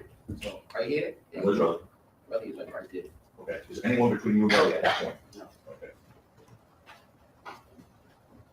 Well, Mr. Lewin on cross-examination said, I'm not asking you why you ran. I'm asking you if you ran. Well, I'm asking you why you run. I ran because Relli was gonna, I believe, swing on me.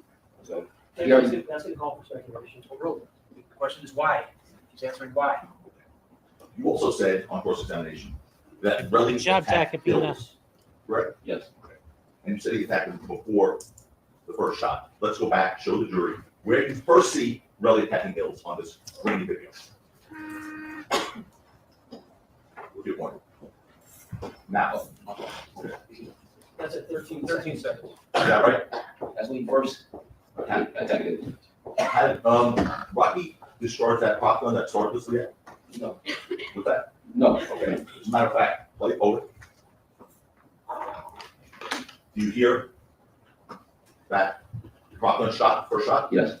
And where is, from that video, and from your personal recollection, where is Rocky's arm pointing? The question's vague since it's recording both. Okay, let's take the video. Just a minute. Stay. Let's take the video. Where is Rocky's arm pointing when he released that first shot in the video? Go back to a second.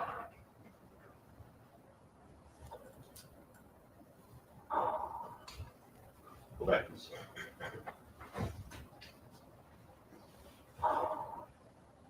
Go. Yes. Did you see that? Yes. Where? Where's the arm pointing? Arm was pointing like down. Okay. And when his arm's pointing down, Yes. is that when you hear the shot? Yes. Well, like right after, but yeah, around the stick. Yeah.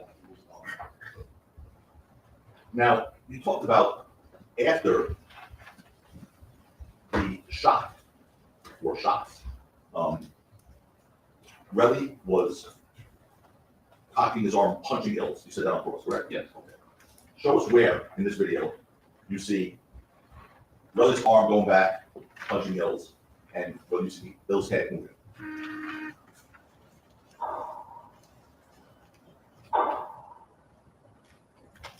So Go back, please.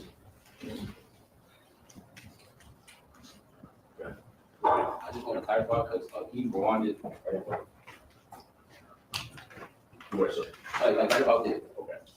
19 seconds.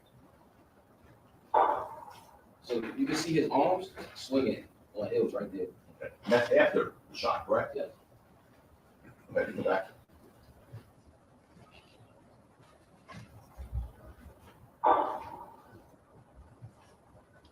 And when you see his arm swinging on Hills, that's after full shot, correct? Yes. Can you play the game just so we Sure. Can I ask the question?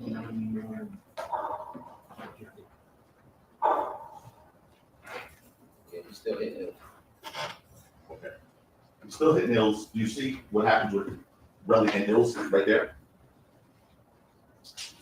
Oh, it looked like he fell. Okay.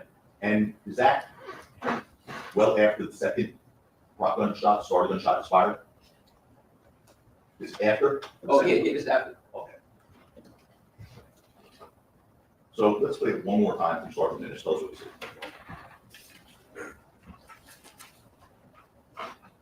So you see Rocky first, this is when he was trying to leave.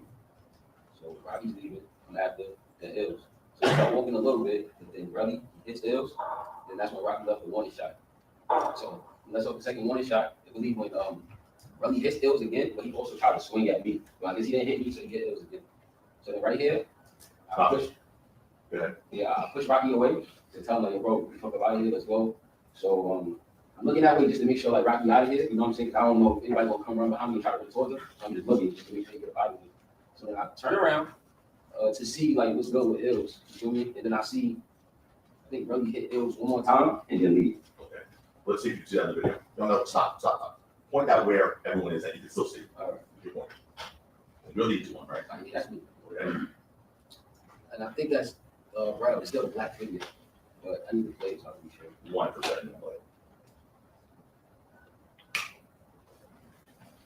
I believe it's a girl. And, That's Terell. yeah. Okay, and then Hills would be left. Okay, go ahead. Tell us what you see. So I'm leaving. And then see, that's why I was trying to make sure Rocky get up out of here because Relli would look like he was going to come back and tell the direction of Rocky. I just peeked up. Okay, and what do you see? What, if anything, do you see Relli doing at that point? At that point, he goes back into the direction of Italy.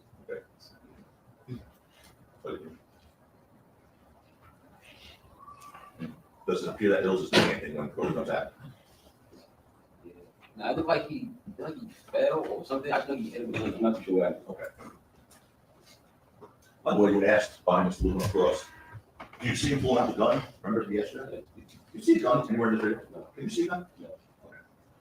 You know, Detective Forrest testified, you can't see them? Objections, improper. Hypothetically speaking, the Detective It's Forrest. improper It hypothetical. is. And we also call this speculation, and his opinion about that would be irrelevant.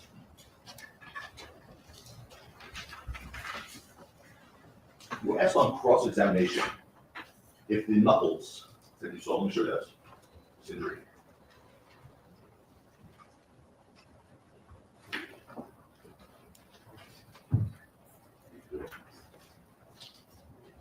People said it came out for the record.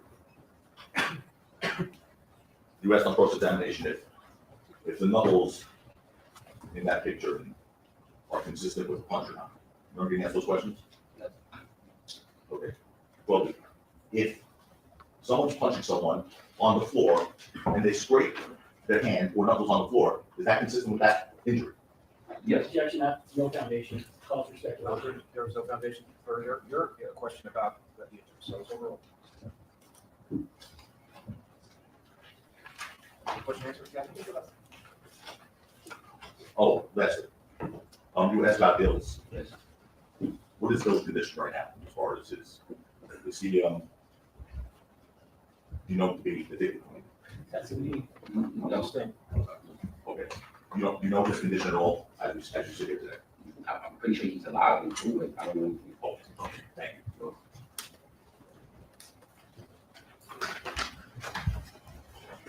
On cross-examination, you testified that you've never had any conversation with the defendant about this incident or about prop guns, correct? You never testified to that? I would check that, it's beyond the scope. You testified on direct examination, you never had any conversation with the defendant about this incident or about any prop guns. Do you call that testimony? I had a conversation with him only The the, question, the question. Do you recall that testimony on direct examination? can you repeat it? On direct examination, you testified, on cross, you testified, you had never had any conversation with the defendant about either in possessing prop guns or about what happened in this incident, correct? You testified. Do you recall it? Yes. A moment ago, with Mr. Tacopina, when you were asked, how do you know it was the same prop gun? You said, Rocky told me that. Do you recall that? Yes. If you've never had a conversation with him about prop guns, and you've never had a conversation with him about this incident, then how is it that he could have told you that information in a conversation that never happened? Judge, I checked this, His misleading. argument sustained. It was also misleading, he was talking about before the incident. That's a. Stop it! Good question. I'll be asking you. Can you explain Yes. how it is if you've never had a conversation with the defendant about prop gun or about the prop gun in this incident, how it is that he could have told you that it was the same prop gun in this incident that you saw in New York? Judge, objection, misstates the witness's testimony. That's what I'm trying to say. Honestly, I said that we spoke in Harlem about the prop gun. When I said I seen it secured under his white tee, I said that in my testimony. You just testified a moment ago with Mr. Tacopina. You just said, he asked you, how did you know it was the same prop gun? On the night, let me finish, the night of the incident, from the one you seen before, you said, Rocky told me. Do you recall that testimony? I said that, Do you recall that testimony? Yes or no? yes. And I asked you if you've ever spoken to Rocky about prop guns, and you said no. Do you recall that testimony? Objection. Do you recall that testimony? Yes. Would you agree, Mr. Phillips, that both of those statements cannot be true? Objection, argumentative. Sustained. Can you explain how it is, if you have not spoken to the defendant about prop guns at all, how it is that you had this conversation with him about prop guns? Objection, argument states the testimony. Well, like I said, I was at the video shoot when I first seen the prop guns. So we didn't have to have a conversation then about the prop gun. We knew it was a part of the set, you know? And the second time I said that I seen him with the prop gun in New York. I didn't say we had a full-blown conversation about it. I did say I seen him. You actually testified, your answer was to the defense question, because Rocky told me. Do you recall that answer? Yes. Is there a way that Rocky can tell you something without you having a conversation? Objection, argument. Sustained. You also testified, and you referred to it as Rocky fired a warning shot, correct? Yes. Can you tell me, if it's a prop gun, isn't every shot, in essence, a warning shot because nothing comes out of it? Yes. So in essence, isn't it true, Mr. Phillips, that what happened is the first shot Rocky fired, he pointed the gun not directly at Relli, but he pointed it down, correct? The first shot First shot was pointed down. at the ground. Why would he need to point the gun down if it's not a real gun? Objection, false speculation. Sustained. See, these are actually good Testified questions. that the defendant, during the first shot, pointed the gun down, correct? Yes. If the gun is not real, are you aware of why it would be necessary to point the gun down and fire a warning shot? No, we're not. Same vote. These are all arguments that can be made to the jury before submission. How much You have longer- also said- Just a minute, Mr. Lloyd, how much longer? do you have? I'll be done by noon, to another 2 minutes.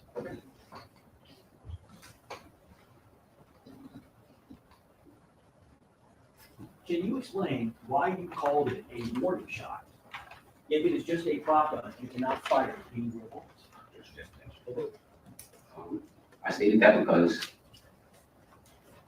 wasn't nobody pointing the prop at anybody. So it wasn't like anybody was trying to do anything to direct anything. It was to deter Relli from beating up Ills. It was to scare him, and he left the warning shot. It didn't work. So I want to be clear. Your testimony is that the defendant, knowing that Relli knew that it was a prop gun, decided that what he wanted to do was to fire a warning shot with the fake gun that Relli knew was a fake gun by pointing it in a downward position so that it would stop Relli from attacking Ills. Is that your position? Yeah, I want to make sure I'm understanding your testimony. You testified Relli knows it's prop gun, correct? Yes. You testified the defendant knows that Relli knows it's prop gun, correct? Yes. You testified that the defendant is pulling out this prop gun that everybody knows is a prop gun in order to stop Relli from attacking Ills, correct? Yes. And you further testified that he fires the first shot as a warning shot, pointing the gun down, even though it's a prop gun that can't fire anything that everybody knows is a prop gun. Is that correct? Is that correct? Rephrase it, please. Please read the question after. I have one question after this, Your Honor. And you further testify that he fires the first shot as a warning, pointing the gun down, even though it's a prop gun that can't fire anything that everybody knows is a prop gun. Is that correct? Yes. You testified that's what happened, correct? Yes. Let me ask you something. As you sit here, Mr. Phillips, does what you're saying sound reasonable? Objection or. None further. I asked. No, we're done with Mr. Phillips. Yes, he's been asked every question that he could possibly be I have asked by more. both sides. All right. I can't fathom another question. Good one. Excuse, Good one, all right. excuse subject to recall. That's foundational in this court. All right, yeah, if you're notified to come back, you must come back, but if either side wants him back, I'm gonna wanna know what the offer proof is. Your Honor, just so it's clear, that's foundational in the evidence go before. Right, I understand that. I do not anticipate that he be called back. Evidence goes section 1235? Yes, sir. Okay, if it happens that you're notified to return, you must return, so you are not excused, understand? Well, you don't have to stay in California, but if you're notified to return, you must be here the very next day. All right, but now, you can go. All right, we'll be in recess till 1:30. Okay, see, so finally, the prosecutor, guys, at the end, he finally had some good stuff going there. He actually did a good job. He kicked 12E's ass at the end. 12E looked like a fucking idiot. He did. 12E looked like a moron, but look how far he had to go to get to that point. He would just wander around through the woods, and all of a sudden, oh, I found a good spot. Oh, I found a good spot. Spending all that time jerking around on it. That was awful, awful cross-examination. So, that was just awful. But once again, chat, we're going to skip ahead here.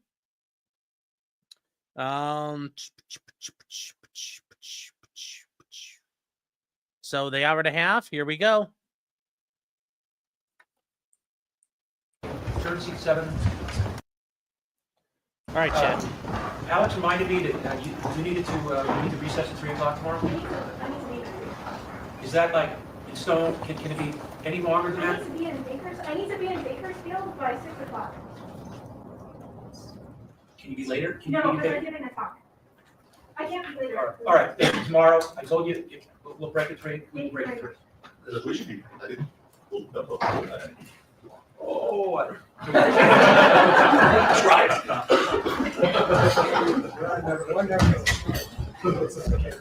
all right, we are now back on the record. All jurors and counsel are parties are present.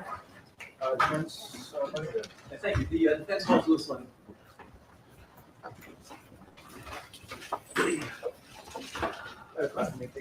On there, you can just stop on there, raise your right hand for us. Thank you. All right, chat, here we go. Testimony you may give the cause not pled before this court, to the truth, the whole truth, and nothing but the truth, so help you God. Yes. Thank you. Wait to stand there. Feel free to adjust the microphone, state and spell your name for the record. Louis Lemon, Louis Ledi. Thank you. Thank you. Good afternoon, Mr. Lemon. Good afternoon. Do you go by any other name than Lewis Lemon? Yes, ASAP Lou. Mr. Lemon, in anticipation of the prosecution's questions later, would you like to commit perjury to defend Rocky? No. Would you ever commit perjury for anything? Do No. you understand these? Wait, his name is ASAP Lou? Okay, I was not expecting that. Interesting, ASAP Lou. All right, but here we go. Significance of the oath you've taken today? Yes, I do. And do you take that oath seriously? Yes, Is this your first time testifying? it is. What do you do for a living? I'm Rocky's tour manager. I also DJ, and I have a clothing brand. And what are your responsibilities as Rocky's tour manager? Just doing the routing for the shows, make sure that the production staff is hired, the production is right, he gets there on time, just that we have a successful and good show. Okay. And in addition to touring, are you also involved in Rocky's music? Yes, I am. And what does that involve? Sometimes I'm featured in the videos, but most of the time I'm there to like help manage directors, producers, assistants, props, light, anything, just kind of helping out. Okay. And how long have you worked with Rocky? Since 2010. When did you first meet him? I met him in 2010 at a concert in Brooklyn. Can you tell us about that?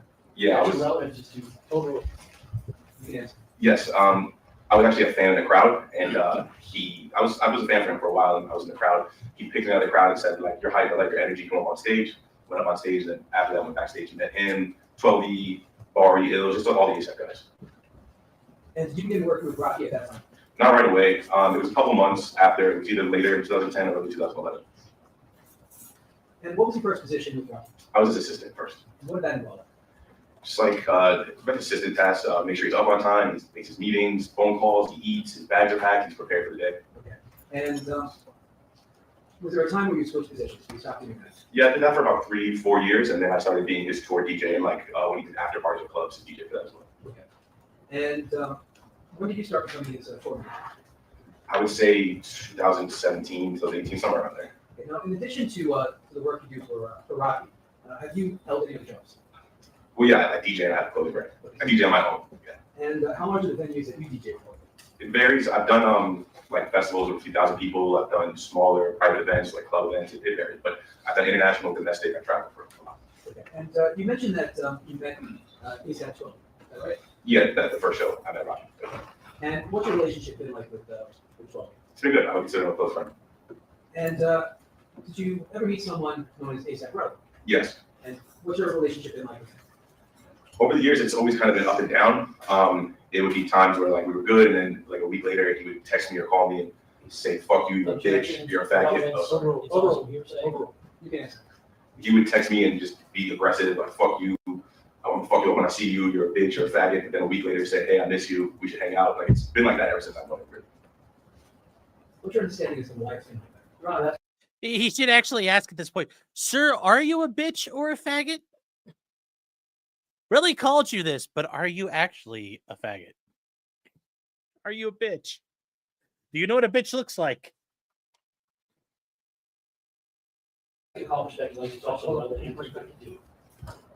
What's your understanding as to why it's been that way? What's your understanding? What? What's your understanding as to why it's been that way? The objection is taken. Okay. Ms. Levin, do you have any experience with firearms? Yes, I do. And are you licensed to possess firearms? Yes, I. When did you get licensed? In 2020, And why?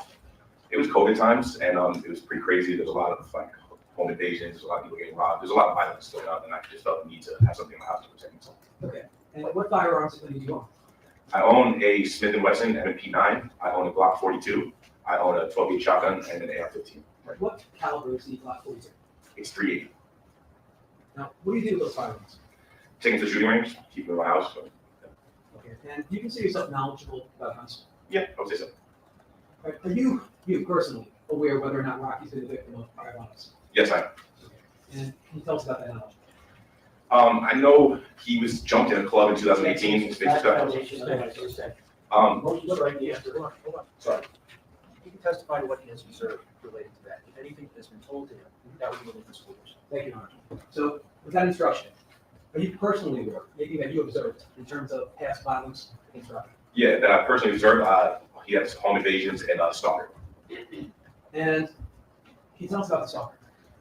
The stalker has actually gotten into his home before. I saw the security footage, and I've actually encountered her in person before. Like, it's following me around. Okay. And when's the last time there was an incident with the stalker? It was Memorial Day 21. Around May of 2021? I would say yes.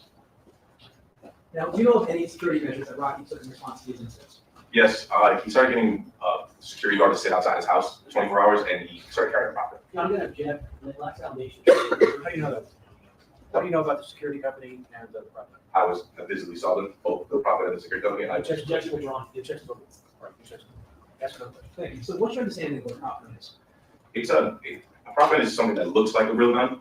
It doesn't fire a projectile. It makes the same noise. It looks like it. It's just, like I said, it doesn't actually shoot anything out of it. Right. You can just answer this, but were you personally involved in Rocky's decision to carry a profit? Security, I thought would be a good idea. Why? Well, because of the prior violence. It's just a non-lethal form, like self-defense. Okay. Now, you said you worked with Rocky on music videos. Did any of them involve profits? Yes. Which was the most recent one? DMD. Where was that music video made? It was named New Who were the main characters in that video? York. Do you know where Rocky got the profit that he carried from? Yes, he got it from that video shoot. How do you know that? I was on set and I handled it there. You see it today. I didn't even take it. Yes. When was the DMB music video recorded? July 2021. So about a month or two after that May 2021 incident with assaulter? Correct. Now, after the DMB video, how do you know that Rocky carried that profit? I personally saw him and I handled it. You see Rocky with it on November 6th, 2021. I did, yes. Where were you when you saw it? We were at in Long Beach at ComplexCon. We had rehearsals that day for the show, which was the next day, the 7th. During rehearsals, he does like a dress rehearsal where he gets on stage and runs around and rehearses his performance. While he was running around, he handed me the prop gun to hold, so it was in safety. And based on what you've seen and heard, did Rocky hide from his friends the fact that he carried that profit? Not his close friends, though. And how do you know that? It was known by everyone. I mean, it was just that everyone knew it. Like his closest friend circle, everybody knew that he carried a prop gun.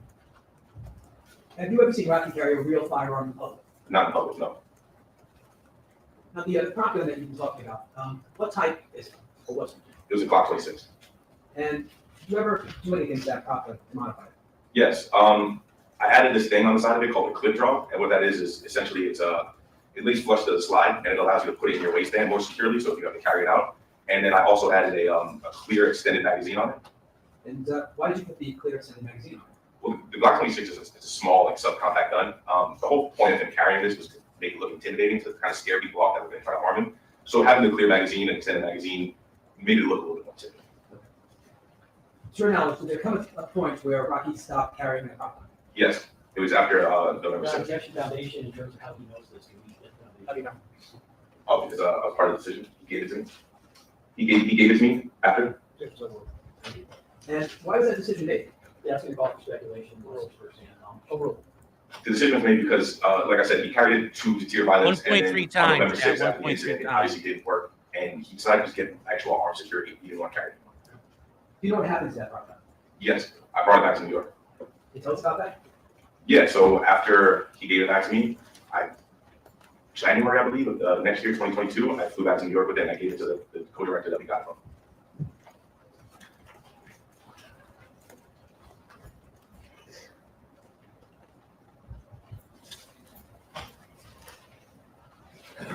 When you said you gave it to him in New York, how did you get to New York with the prop gun? Oh, we took a private jet. Now, do you know if Rocky was licensed to possess firearms in 2021? That's gonna again call for hearsay. Okay.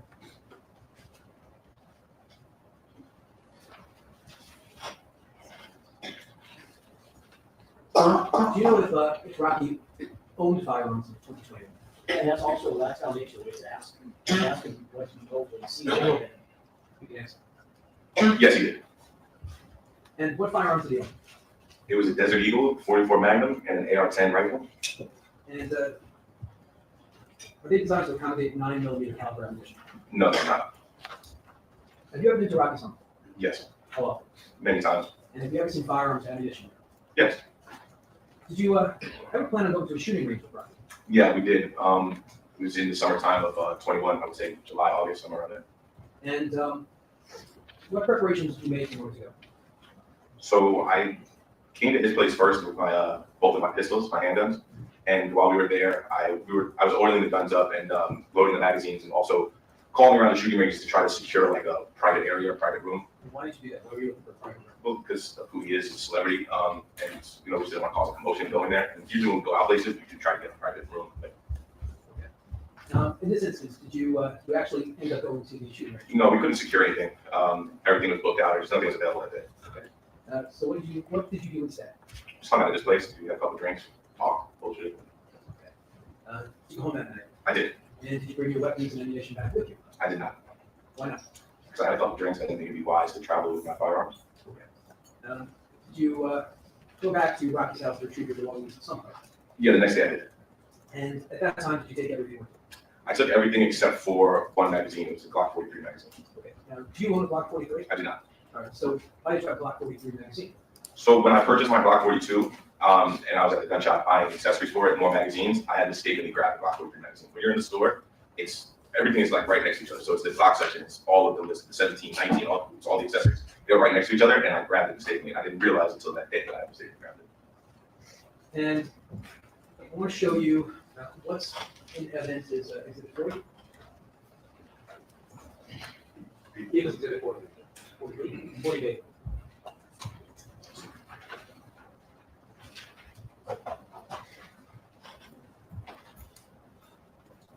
Direct your attention to this right here. Yes. For the record, he's pointing to what appears to be a handgun magazine in the middle of the photo or other magazines and rounds on the top. Is that electronic photo? That's right. Okay, it's 11. I just pointed to. What is that? That's my Glock 43 magazine. This magazine never used. No. Can you tell that from looking at the picture? Personally, I guess, because I own firearms and I own other magazines. Usually it has bear marks on the side of it from going in and out of the pistol of the firearm. So that one has nothing on it. It's clearly brand new. It's just loaded. The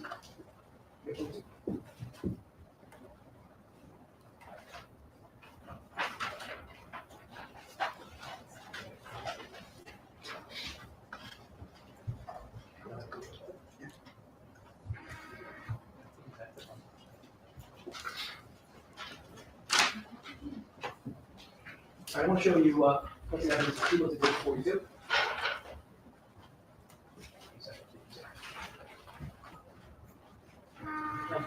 don't have to take them all out, we'll stipulate the numbers you like. See this? If you zoom in on it. Away. Okay. How do we do this? Yeah. So I want you to take a look at this.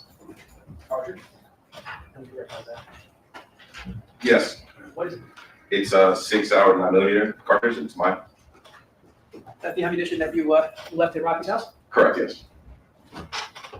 The one that, excuse me, ammunition that was contained in that magazine that we just saw? That's correct. By the way, going back to the magazine, when you realized it was the wrong one,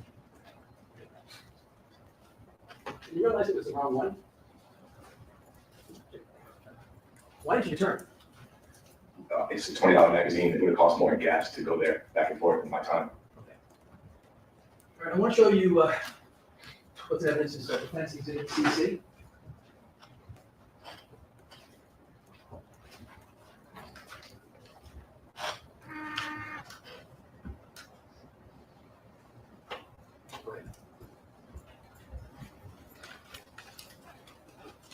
So look, you see the two shell casings on the right? Very good witness Yes. so far, You see the Chad. imprint on the bottom of those shell casings. You made it out?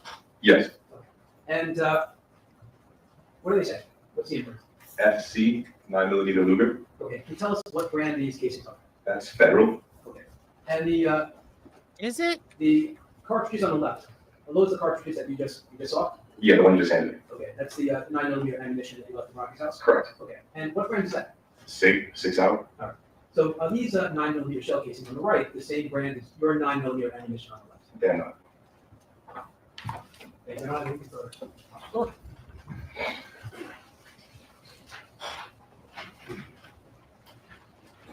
Mr. Levin, as you sit here today, do you consider yourself to be an unbiased witness? Yes, I do. So do you agree that you come in to your testimony today, looking at the defendant as basically a brother, correct? Yes. And would you agree that you do not want to see him convicted in this case? Agree? Well, I've already facing 24 years. I don't want to see him go to jail for 24 years. Your Honor, please advise the jury that that is It's not not correct correct. statement. Ask the question. That's what you Not your the problem, question that I asked. prosecutor. Can you please Ask rephrase these it? I'm gonna ask questions. going forward, sir, I want you to answer the question I asked, and only that question, and not add anything that you want to add. The attorney who called you will have a chance to get up here and redirect and to ask you anything that he wants to ask. Do you understand that? Yes, I apologize. Can you please rephrase it? My question is, isn't it true, sir, What a that dick. whether or not the defendant committed this crime or not, you do not want him to be convicted, do you? I believe in the judicial system. Anyone who's committed a crime and is guilty and found guilty by a jury should pay for their crime. I'm gonna ask you again, sir. Given your close relationship with the defendant, isn't it true that you do not want him to be convicted in this case? Yes or no? I can't really answer that. I don't know the details, full details of the case. I can't accurately answer that. I'm sorry. You would agree that you have a, in addition to your personal relationship, you have a financial relationship with the defendant, correct? Not significant. Well, wait a minute, you're a store manager, correct? Yeah, the past 2-3 years, he barely toured. Well, if he tours, would you expect him to be a store manager? When he tours, yes. And when he tours, that can be very financially lucrative for the defendant and for anybody else who is associated with it, correct? Sure, yeah. So you would agree, sir, you have a financial interest in the defendant being able to continue to tour where you can be his store manager, is that correct? I'm sorry. Can you ask again? Yeah. Sure. Would you agree that you have a future financial interest in the defendant being able to perform and tour? Yes, but it's not the majority of my income. That's not what I asked. Everything after yes is good. I apologize. Sorry. Are you aware of the defendant having toured in Bangkok? In Bangkok? Yeah. Yes. When did that happen? Last year in November, I believe we did the show. In fact, you're aware that this trial was delayed, so he toured, correct? Well, sustained, objection sustained.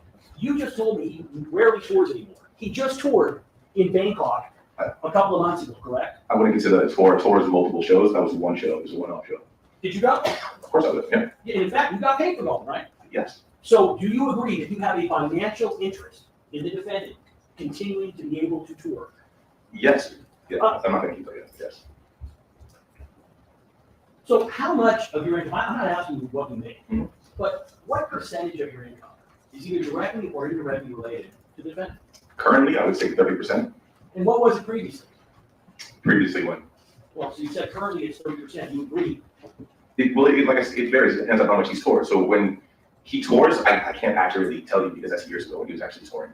When he was after touring, you were making more money, is that correct? Well, yeah, the more shows we do, the more I make it. And in fact, when you were his assistant, that's when he paid you, correct? I'm sorry. When, When I was an assistant, I got paid. Yes. and that was your primary source of income, correct? In 2010, yeah, that was. So historically, the defendant has been an extremely important source of income for you, is that right? Yes, he's opened the door for me to have other opportunities aside from working directly from him to be able to further benefit financially. So I DJ on my own, like I said, not with him. I travel on my own. And recently, for the past couple of years, that's been the majority source of my income, yes. And in terms of you being able to establish yourself as a DJ and your clothing brand, you have the defendant in large part to thank for that, don't you? Sure, yes. Now, I want to ask you, when did you first speak to the defense in this case? In August of 2024. So you're saying the very first time that you spoke to the defendant's lawyers was nearly 3 years after the incident? That's correct. Had you spoken to the defendant about this incident prior to that time? Yeah. Had you spoken to him numerous times about it? More than once, sure, yeah. So we're going to go back to the very beginning. When did you first hear about this incident on November 6, 2022? The next day? And did you talk to the defendant about it? Yes. And at that point in time, did he tell you that he had pulled a drop gun on Relli? Yes, he explained to me the situation of what happened on the night of November 6th. And at that point in time, were you aware that Relli was already contacting the defendant and other members of his entourage, for lack of a better word, and basically demanding money? I don't recall that specifically. You became aware near the time of the incident that Relli wanted money, correct? I can't recall that specifically. No, I know about the incident. I don't know. He didn't contact me about wanting any money. So I don't know. I can't recall specifically if he did that. Let me ask you something. Did you become aware at some point in time that Relli wanted money? Yeah. And did you become aware of that from the defendant? To be honest, I think I became aware of it when everything came out in the media. Wait, so you're saying you never had a conversation with the defendant that near this, when this event happened, about the defendant wanting a bunch of money from him? Like I said, sir, to be honest, I can't recall that specific conversation. I'm not asking a specific conversation. I'm asking, did you have any conversation with the defendant who you described as your brother, a fellow ASAP, the person who you were his personal assistant? Did you have any conversation with him near the time of this event about what happened, the fact that Relli wanted money for it? When you say the fact that Relli wanted money, like I said, I can't recall if we specifically spoke about that right around the time of the event. When did you become aware that Relli wanted money? I told you, I don't specifically recall, but I believe it may have been around when everything came out in the media. And when they say everything coming out in the media, do you When mean, the defendant was arrested, and that's going to be in 2022, is that correct? in April, I believe, yes. And you're telling me that before that time, as far as you can remember, you didn't have any conversation with the defendant about what Relli wanted from him. Is that correct? Like I said, sir, I cannot specifically remember. So I'm asking you, sir, as you sit here, to the best of your memory, did you have any conversation with the defendant about Relli wanting money from him between the time the incident happened and the time that it became public in April 2022? Objection has been answered. And again, I said I cannot specifically remember if we spoke about it around the time of the event. When you say you cannot specifically remember, what I do you cannot remember? recall. I recall him telling me about the event, how it happened on November 6th, the night. I can't remember him specifically saying Relli was trying to extort him for money.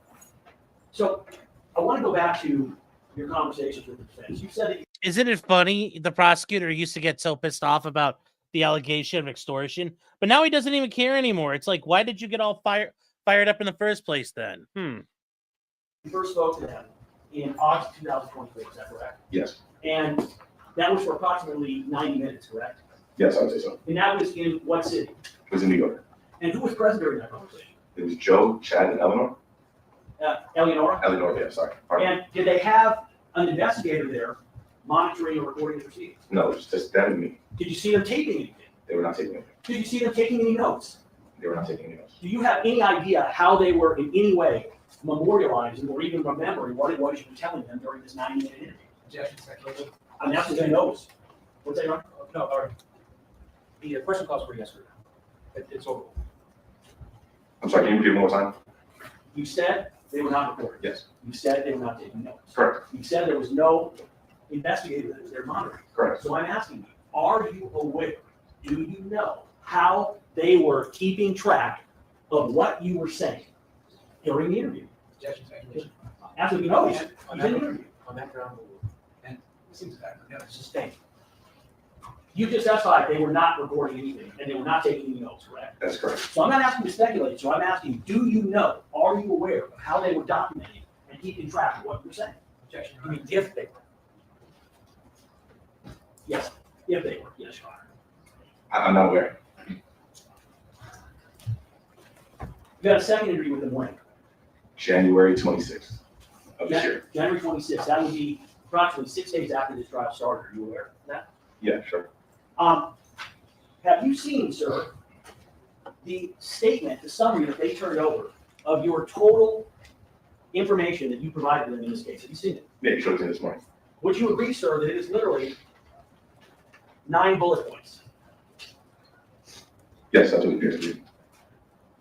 You testified on direct examination to a number of incidents and issues already. You talked about the fact that the prop gun was modeled after Glock 26, is that correct? That's correct.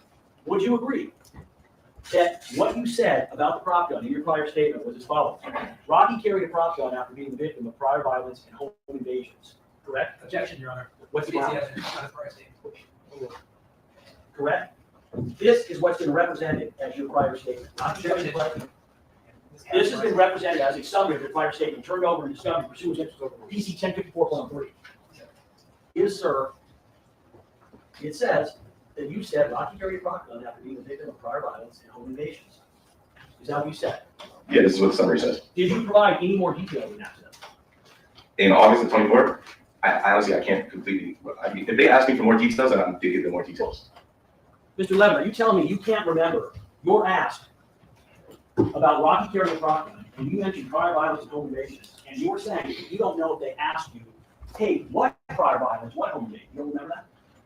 I don't want to misspeak, and like I said, I can't completely recall. This is 6-7 months ago. Well, you just testified to information on direct examination. You would agree regarding home invasions and prior violence that is not in here, is that correct? I'm sorry, can you guys get another way? I apologize. You just testified on direct examination. You were asked questions specifically about prior violence and home invasions, and you said, as an example, you saw video of a home invasion, correct? Yes, that's correct. Can you tell me where in your statement you mentioned anything about a video of a home invasion? Objection, Your Honor, it's not a statement. What's the, can I get a Brown, Your Honor? Misleading. Misleading. ground. Overruled. Fine. This states the evidence. It's a question, it's not misstating anything. Objection's overruled. Can you tell me where you see any information, sir, about having viewed videos of a home invasion? Objection to relevance. Overruled. Relevant? And a statement. Sustained. On what grounds? It's not relevant what he sees on that piece of paper. Did you tell them? Which is funny because he had the same issues last time with 12E, and you're still trying to go down that road. If I was a judge, I'd be getting very pissed off about it. He's trying the same things again. Specifically about the information of viewing video of home invasions or interviews. Tell them that. Again, this is 6-7 months ago. I don't want to misspeak. I don't want to say yes. I don't want to say no, and I don't feel confident. I don't want to misspeak. I don't recall, sir. I'm sorry. What about 2 weeks ago in January when you spoke to them? Did you talk to them about it then? I believe so, yes. Did you, sir, ever mention anything to them in any of your interviews about going to a shooting range or trying to go to a shooting range? The incident you just discussed on the record, did you tell them about that? About the shooting range? Yes. Yes.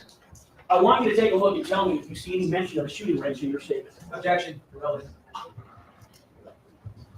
Your Honor, statement. Objection. I'm sorry, I was talking to Alex. The question, Your Honor, I've asked him, he testified on direct regarding the shooting range incident, not being able to go there, what happened, how he went to the house, how the 9mm magazine was. That's right. What about that? I'm asking him, he said, yes, I told them that information. I'm asking him, do you see that information in your statement? The objection's it's relevant what he sees on that piece of paper. Did you definitively go through with them, sir, that incident that you testified to on direct examination? Did I go through it in detail? No. What did you tell them about that incident? Was it just what you said on direct? Exactly what I said on direct? I don't know if it was word for word. Well, did you tell them in essence, sir, about that incident involving your attempt to go to the shooting range and how you ended up leaving a 9mm Glock 43 magazine to the defendant's home? Did you tell them that? I told them that was my magazine at the home, yes. That's not what I asked. Tracy, do you want to go, can we go another half hour, 45 minutes? I know. Yes, we'll Yes, yes. go to 3? Yeah. Okay, go ahead. I didn't ask you if you mentioned it in your magazine. I asked you, did you tell them about the incident, giving the detail that you just gave on direct examination? Did you tell them that? What detail in specific is that? You just on direct examination you recited an alleged incident where you were going to go to the shooting range. You went over to the defendant's house with all of your guns and magazines, that you had some drinks, and then because you drank too much, you decided you were going to leave a magazine for a gun you didn't own at the defendant's home. Did you tell the defense that during your interview? No, not in detail like that. I didn't rehearse it, if that's what they're trying to say. That's not what I'm trying to say. I'm asking, did you tell them that? I didn't tell them in detail like that, no. Well, do you know then how they knew to ask you about it if you never told them? About the shooting, I told them we were going to go to a shooting range. Let me continue.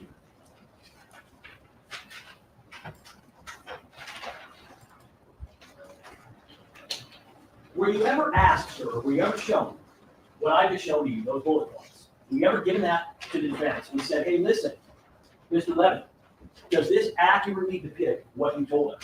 The first time I saw that piece of paper was this morning when you showed me. Did they ever call you to go over your statement, to say, hey, listen, we got to turn over your statement to the prosecution. We want to make sure we have everything. Did they ever do that? No. You said you have knowledge and experience with firearms, is that correct? Yes, You said you owned numerous firearms, is that correct? correct. You are currently a resident of California, been a resident in California for many years, is that correct? Yes, And you understand there's a legal duty to register firearms in California, is that correct? that's correct. And you would agree that you have a history of complying with the law and registering your firearms, is that right? When I buy my firearms, I buy them at a licensed dealer, yes. And you were aware, sir, before you ever took the stand today, you were aware that the Glock 43 magazine that you allegedly gave to the defendant, I didn't give it to him. I left it at his that house. you left there. Yes, You were aware, sir, that you did not have a registered gun that would fit that magazine, correct? that is correct, yes. And in fact, isn't it true, Mr. Levin, that you understood that because you did not have a registered gun that would fit that magazine, that you had to come up with a story to explain how it was that not only you left a magazine at the defendant's house without a firearm to go with it, but also why you had that magazine in the first place. Is that correct? I didn't have to, I didn't have to come up with a story as the truth. And when is it your position that you first told the defense the details that you just described about having brought that magazine over with your gun, having had the drinks, and having left it there? When did you first tell the defense about that? Like I said, with the full I told him in August that was my magazine at this time. The full details of that, I can't believe, I can't remember exactly when I told him the full details of the story. We only talked to him twice, you said, right? 3 times. 3 times? Yeah. Okay, so did you tell him that on January 26th? I don't, we didn't get into details. They just asked me about the shooting range incident and why the magazine was there. Wait, how did they ask you about a shooting range incident when you've never told them about the shooting range? I told you, I told them about it. So you told them about the shooting range incident back in August of 2024. Well, yes, I believe so. And your testimony is that they, even though you told them about it, they didn't ask for any details. Is that correct? In August of 24, I can't accurately remember. I don't want to misspeak, sir. Say again? We just come up with a section. Now, Hold on. Off the record. Off the record. So, yeah, there's not, no, it's a non-black jury. So, yeah, this is it's going to be interesting to see where we go from here, chat. Oh, okay, we're taking that break. So,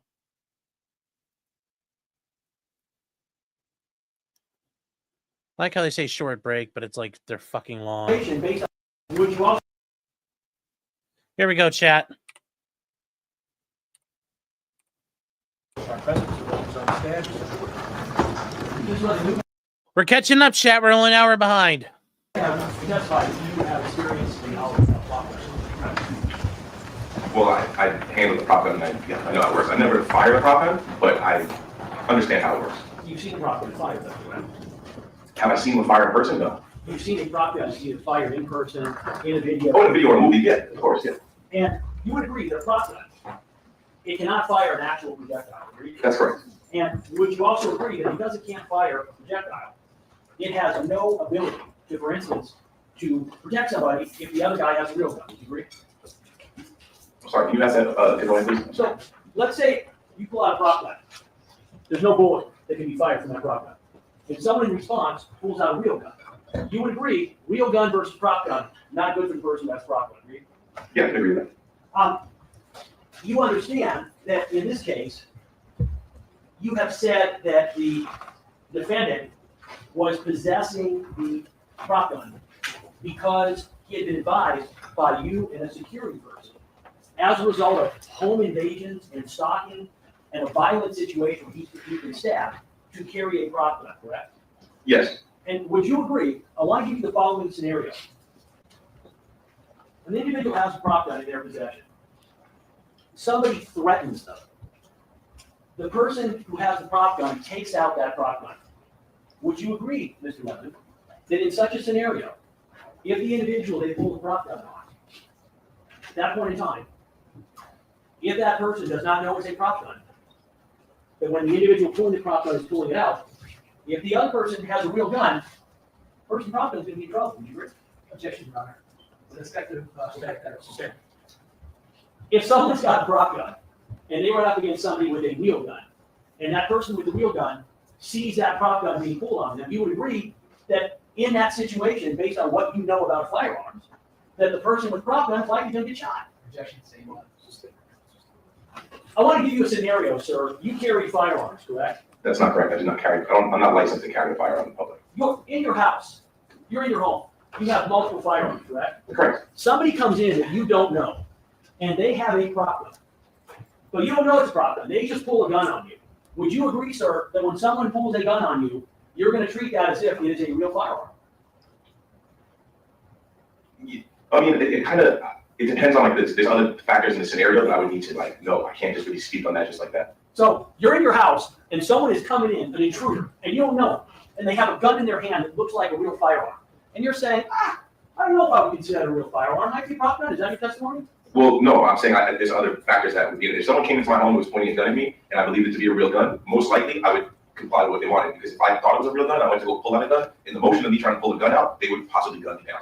And would you agree that if somebody is pulling a gun, and you don't know in advance that it is definitely a prop gun, you're gonna assume it's a real gun, correct?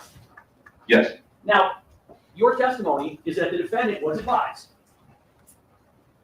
that he should be carrying a prop gun, not to protect himself against individuals who knew that he carried a prop gun, but to protect himself against individuals he did not know, like home invaders, stalkers, violent people, correct? it was just to fight off any type of violence that could come from, not any specific. And when you say fight off, Deter from violence. I'm sorry. meaning pull a fake gun out of your pocket, pull a fake gun out of your pocket. And that's what you mean by fighting off? I mean, it was there to deter violence, so if he was in a situation where he was gonna be harmed, it could be there as something possibly to calm things down and safely get him out of a bad situation. Would you agree that just as likely would be you pull that prop gun and the person you pull it on pulls a real gun and shoots you? I can't speak on that. I mean, it's Let me ask you this, sir. It's your position that everybody around the defendant knew that he carried a prop gun, correct? his close friends, I guess. And you have heard testimony that Relli was aware that he carried a prop gun, correct? I didn't hear any other testimony. I want you to assume that there's been testimony in this case by the defense that Relli was aware that it was a prop gun that the defendant was carrying. I want you to assume that. Would you agree that if Relli knew that the gun was a prop gun, that it would not offer any deterrent if it were pulled on him because he would know it was fake? I can't speak to the state of mind of the situation. Listen to me. I'm not asking you, I'm saying anybody. I want you to assume for a moment, I'll give you doing hypothetical terms, all right? I want you to assume that the individual who is pulling the prop gun is pulling it against somebody who knows that it is a prop gun. Would you agree that the only value of the prop gun is if you could scare or intimidate somebody into thinking that it is real? No, I wouldn't agree with that. Objection, Your Honor. So also save money, That's not your legal. Right, speculation. He said he's a. I'm going to back the question. Listen to me, I'm not asking you, I'm saying anybody. I want you to assume for a moment, I'll give you, I'll do it in hypothetical terms, all right? I want you to assume that the individual who is pulling the prop gun is pulling it against somebody who knows that it is the prop gun. Would you believe that, would you agree that the only value of the prop gun is if you can scare or intimidate somebody into thinking that it is real? Speculation. Would you agree that if an individual understands that a fake gun you're pulling is fake and not real, then that gun doesn't have any value for deterrence? Objection, same objection. Same. So there's been testimony in this case by the defense that, again, Relli was aware that this was a prop gun. Are you aware that the defense in this case, Mr. Levin, is that the defendant pulled the prop gun on Relli to stop him from attacking Mills? Are you aware that that's the defense? Yes. Okay, and my question is, given your knowledge of firearms and given your advice to the defendant about carrying a prop gun, would you agree that if Relli knows it is a prop gun, that the theory that you have raised about why the defendant is carrying a prop gun doesn't work? Objection, Your Honor. Same speculation. Overruled. That's great. It's overruled. Well, no, so the prop gun, like I said, it makes a loud noise, so that's gonna draw attention and possibly draw police to come. So if he's beating up ills and nothing is going on, and like he's not stopping, nothing's like stopping him, that loud noise is gonna draw a lot of attention from all people around, and it's gonna help deter the situation. Would you agree that if a prop gun is used, that there is no reason for the person pulling the prop gun to aim the gun down or to fire, quote, a warning shot, because in the end, the gun can't fire a shot, period? Would you agree? Objection, speculation, Your Honor. You testify, you understand how a prop gun works, correct? Yes. Can you fire a warning shot with a prop gun? Well, I think they're kind of all warning shots. There's no actual shot bullet that comes out. So you would agree that you can't fire a warning shot with a prop gun because you can't fire a shot, period. All you can do is fire off the prop gun and have it make noise. Would you agree? That's correct. It doesn't fire a projectile. Would you agree that if you have a real gun with bullets, and you point it at somebody, and you pull the trigger, that there is a likelihood that that person gets shot. Would you agree? With an actual firearm? Yes. Yeah. that's- Would you agree that the idea of a warning shot with a real firearm is that you are pointing the gun in a direction and pulling the trigger where no one is going to be hit, so as to warn the individual, hey, I've got this gun, and if you don't stop what you're doing, I'm going to shoot you. Would you agree? Objection, speculation, sustained. Would you agree, Mr. Levin, that in firing a shot with a prop gun, that there would be no reason to aim the gun towards the ground because the gun can't fire anything? Objection, speculation. Where's the speculation? Sustained. On speculation? Yes. You want to argue with me? I like your approach. No, I'm trying to do a very important area, and I'm not understanding. What this witness thinks is the efficacy of a prop gun versus a real gun. What his opinion is irrelevant. Go on, please. I'm doing it for his credibility in front of the jury, which is relevant. You've already touched on it enough. Go on, something else.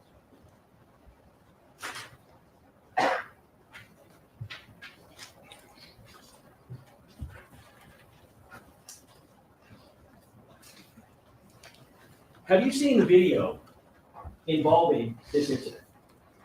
I saw the one that's on TNT when he first got arrested, whatever it was supposed to. How many times have you seen the video? Maybe twice. You're saying in 3+ years since this incident involving your brother, one of your best friends, a man you work for, that you have only looked at the video of this charged crime a couple of times. Yes. In that video, would you agree? I can show it to you. In that video, would you agree that between shots that the defendant is running around with his gun out and appears to be looking for a line of fire to hit the victim? Objection, relative. Sustained.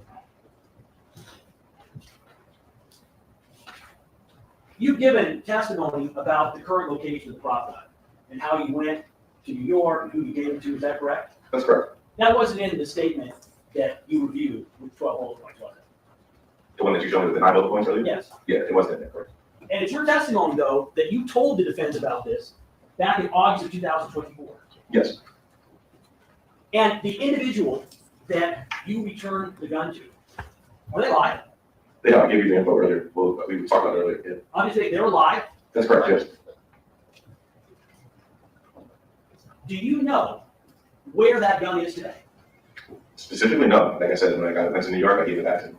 Well, so since you became involved, since you know about where that gun went, since you gave it back, at some point in time, did you become aware that, you know what, the fact that it's a prop gun is important in this case?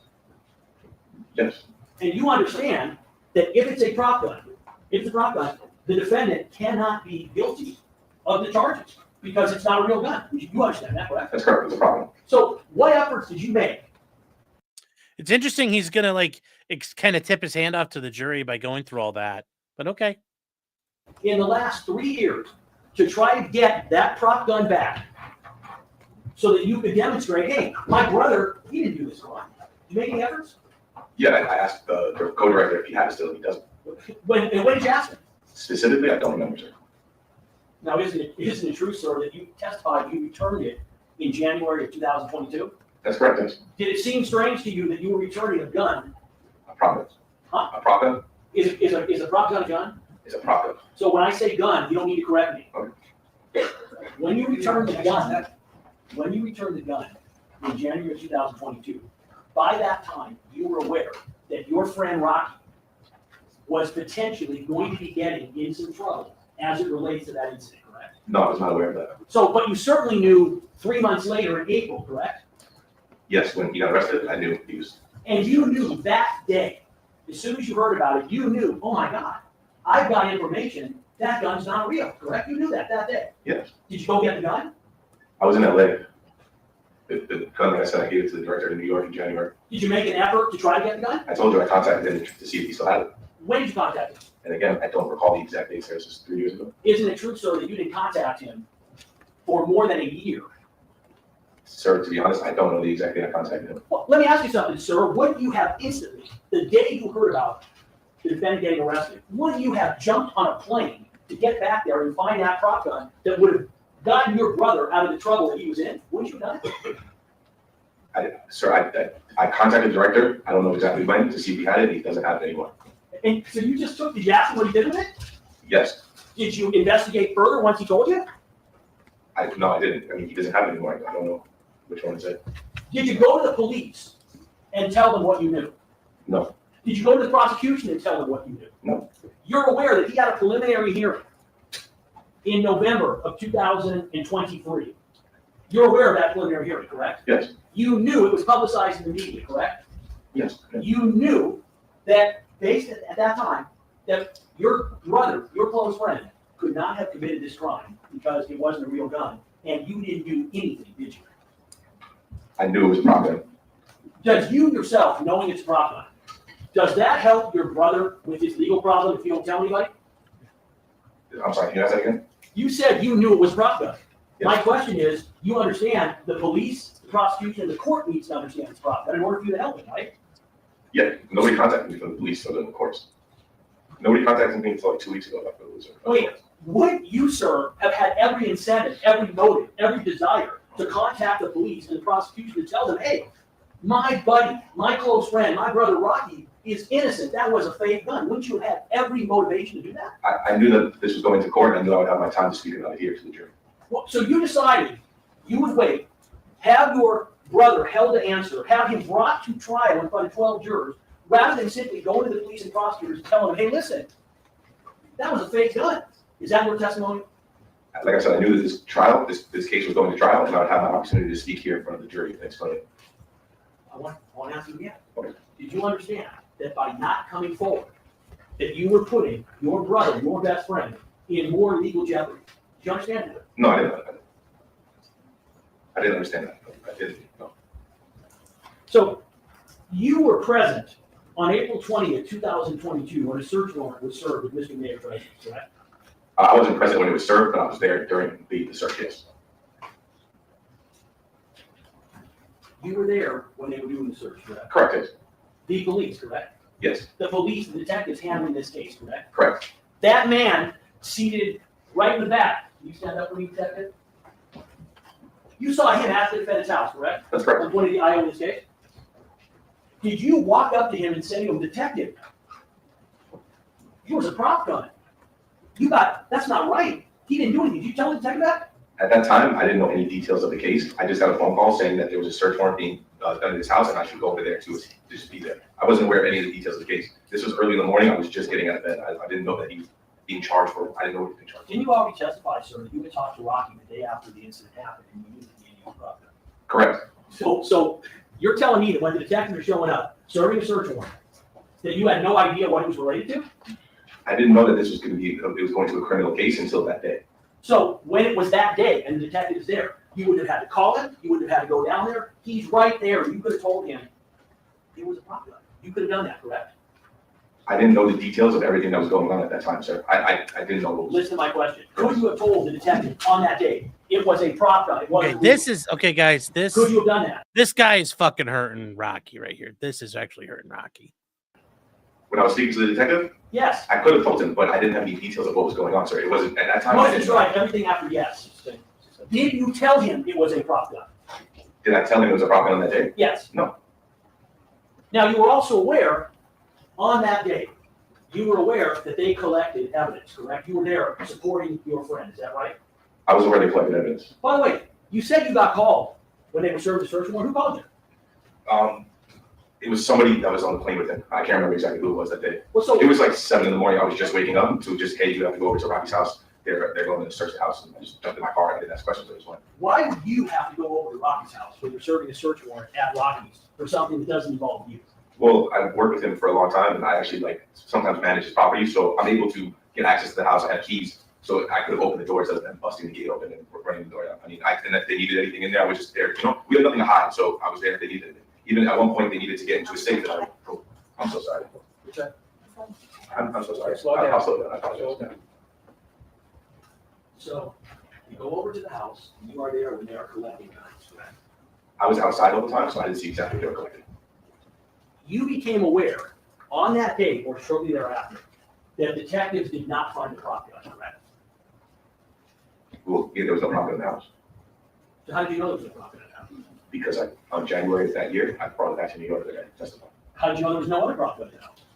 They could have been the prop gun in the house. I didn't know. I know that prop gun was back in New York. Okay, so you also know that the detectives recovered that Glock 43 9mm magazine, correct? Yes, I know now they did. And it's your testimony that that was actually your magazine. Am I correct? That's correct.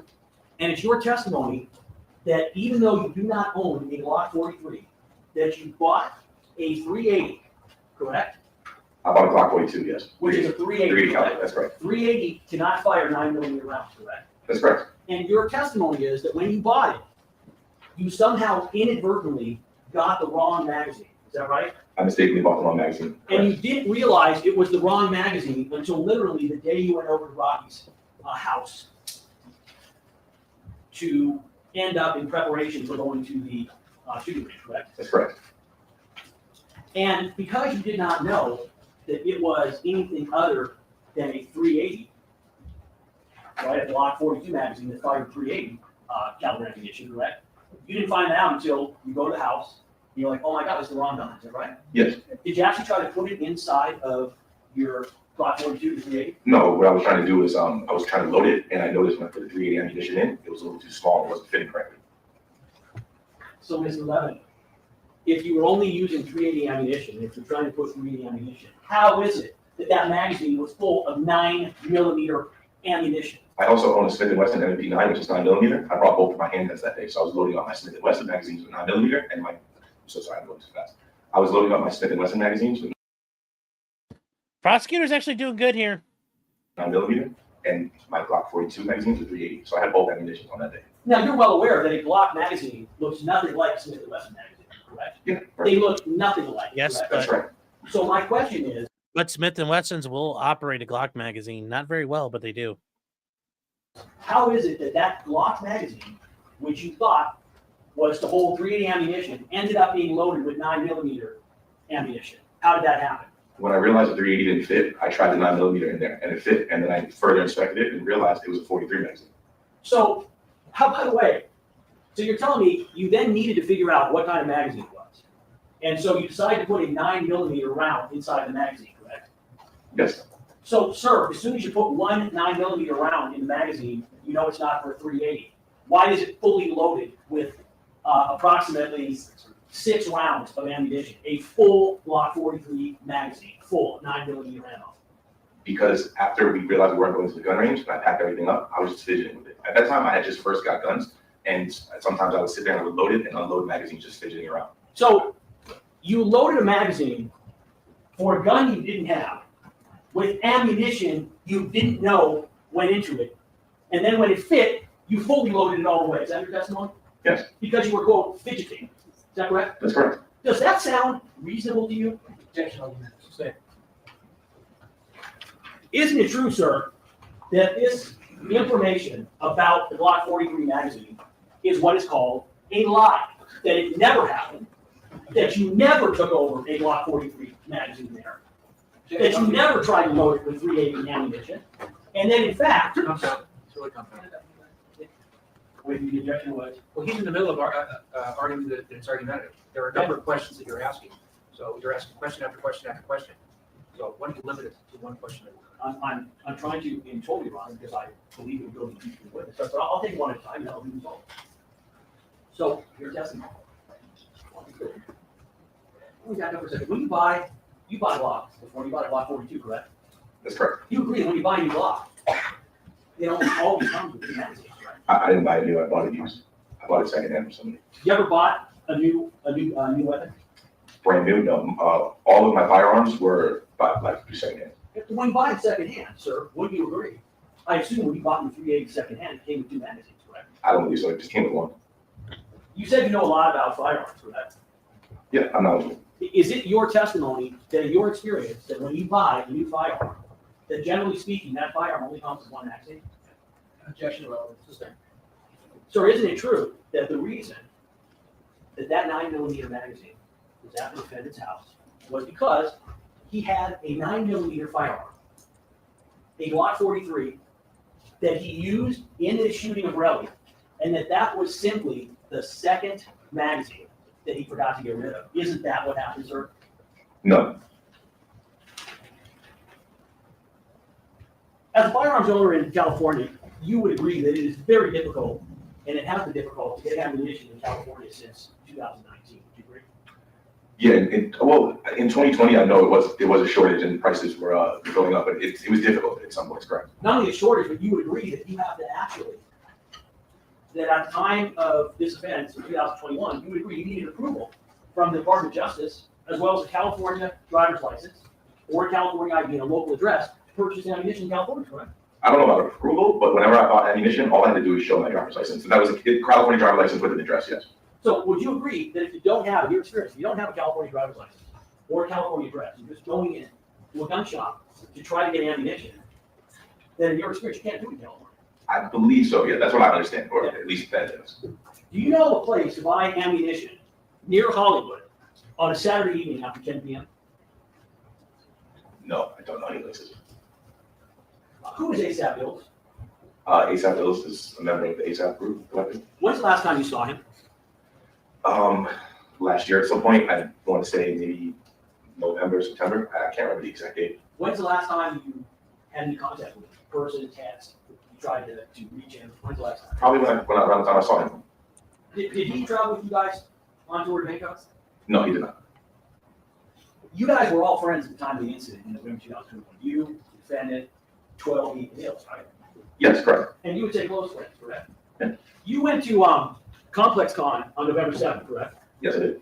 And did you notice any injuries on Hills? Not that I can see. What do you think?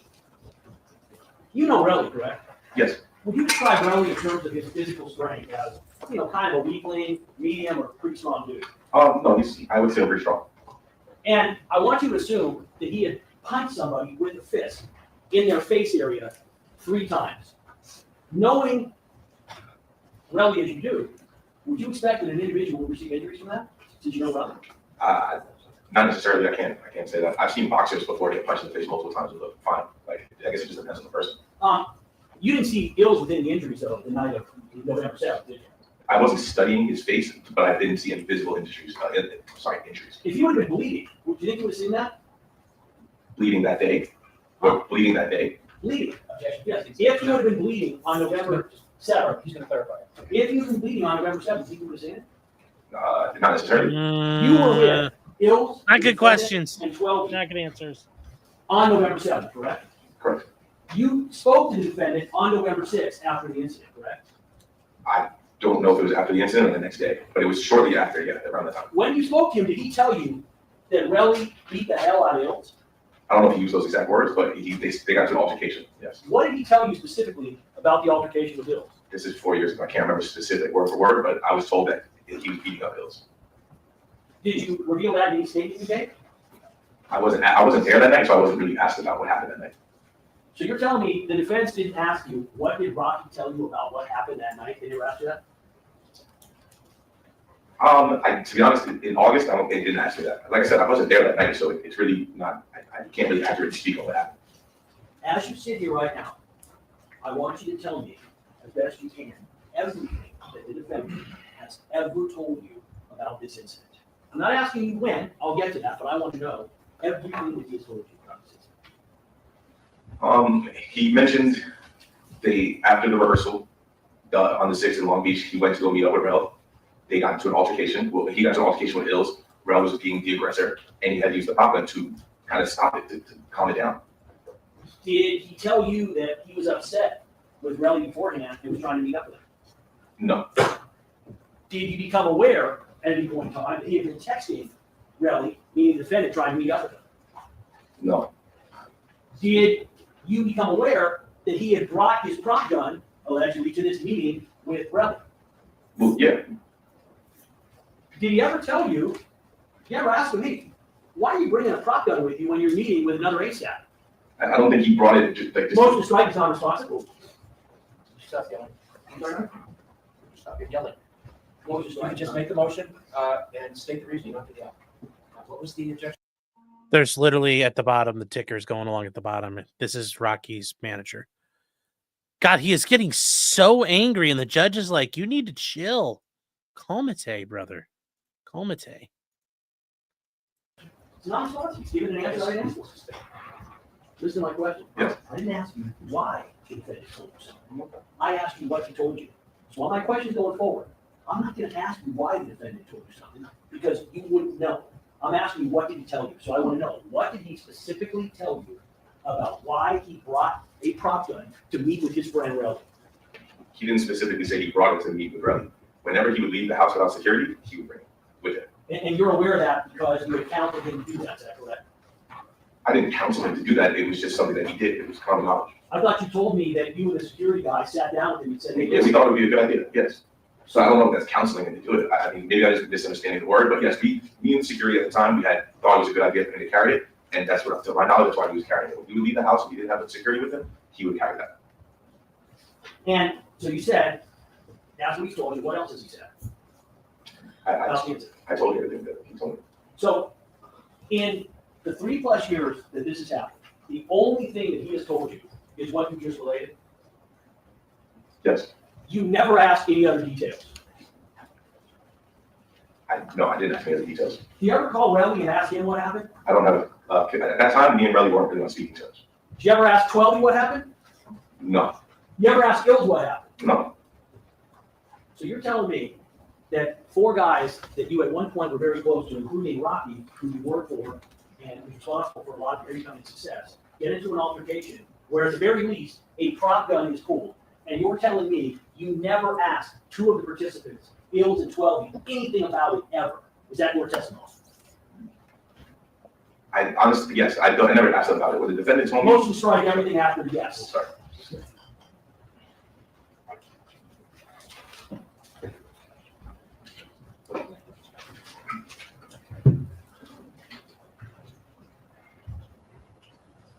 Is it your testimony that you were unable to get the gun back from the individual in New York? Or is it your testimony that you never tried? I was unable to get it. What efforts did you make to try to get the gun back from the individual in New York? I asked him if he still had it. And when he told you that he didn't, did you make any further effort to track down where it was? I don't know what other further effort I could have made. But did you ask him what did he do with it? I asked him where it was. He said it's gone. Did he give you a name of who he gave it to? He didn't. He doesn't know where it went. When he, to my understanding, is he has a studio right in New York that him and his other creators they all use. It's like a studio where they keep camera equipment, they keep lighting equipment, they keep prop equipment. It's kind of like a common space, so someone can come in and borrow a camera, borrow a prop for different shoots, and it got misplaced, it got stolen. He said stuff gets missing all the time. You are aware, sir, that this morning, we were finally given the name of the individual that you're saying that you gave the gun to in New York, correct? Correct. Section around The court has made a ruling on this previously, Your Honor. Are you aware that we called that individual this morning and spoke to him? Yes. And it's your testimony that that individual, if asked, what happened to the gun? His response would have been, I have no idea. Objection, Your Honor. Irrelevant. I can play it, Your Honor, if you like. The court made certain rulings. The objection is sustained. Do you recall the other day I talked about speaking objections, arguing? Remember that? Do you remember that? I do. All right, I'm keeping track of every speaking objection that is made, every argument with the witness, argument with me. I'm keeping track of all that. He made an objection. I sustained it. Go on, to the next question. Have you asked this individual directly, so the name of the person that he gave the gun to? Like I said, I don't know what happens to the gun after the property. Motion to strike is non-responsive. He's already answered the question. He doesn't know. No, that's not what I asked, Your Honor. Did, Read it back. Have you asked this individual directly for the name of the person that he gave the Oh, gun all to? right. No, that's good. Objection, Your Honor, this needs to be in the testimony, he didn't say he gave it. Over. have you asked him for the name of the person that he gave it to? That way, that is not what he has testified to. Your Honor, he He testified. said he didn't give it to him. He gave it to the person who he got it from. And I asked him if he asked the person that he gave it to. Oh, I see. Okay, all right. I got the question. All right. Have you asked the person that you gave it to, the name of the person that he gave the gun to? I don't. I asked him if he still had it, and he said no. I didn't ask him. He didn't. When I spoke to him about it, he didn't know where it went. So I know I didn't ask him who he gave it to. I wasn't aware he gave it to him. But, so when he said no, you didn't ask any further question or make any further effort to find out where the gun was. Is that I correct? asked him if we could get it back, and he said no, it was gone. Did you ask him any further questions? Yes or no? No, I want to go to my last area. I want to talk about prop gun. You're aware that when a prop gun is fired, semi-automatic prop gun, that although nothing comes out of the barrel, that it has a prop load, correct? can you, what is a prop load? So when you load a prop gun, a semi-automatic prop gun, you're putting prop rounds in a magazine. Correct, yes. And I'd object. Is he a fucking expert on fucking prop rounds now? Is the prosecution testifying? I would immediately get in the way of this. the gun that you're talking about that you gave the defendant was a Glock semi-automatic prop gun, correct? Correct. And the way that gun works is the gun is fired. When it is fired, a cartridge ejects out of the side and the next round cycles. Is that correct? That's correct, yes. Did you actually load the prop gun? Yes. What kind of ammunition did you use to load the prop gun? It was the blank ammunition that came with it. I don't remember exactly what brand it was. But you would agree it's a 9mm prop ammo. So it's a round, but instead of being, let me use what we got here.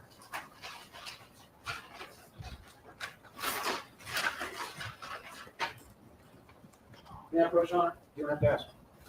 This is a 9mm hollow point, correct? Yes, correct. You know what a hollow point is, right? Yes. Hollow point at the tip, it's not fully jacketed. It doesn't come to a complete surface. It's got a hole in it. Is that I correct? get the point is hollow, yes, correct. And when this round is fired, the casing, which is in the back, ejects out the side and the bullet goes forward, right? In a live gun, yes. Yes. And the difference between this round, which is a real 9mm round, and what you loaded is that instead of having a bullet, a projectile at the tip that fires, it actually has what is in essence a paper bullet, and it doesn't go anywhere, and nothing comes out of the barrel. Is that correct? It's like crimped at the end, so it can't actually fire anything yet.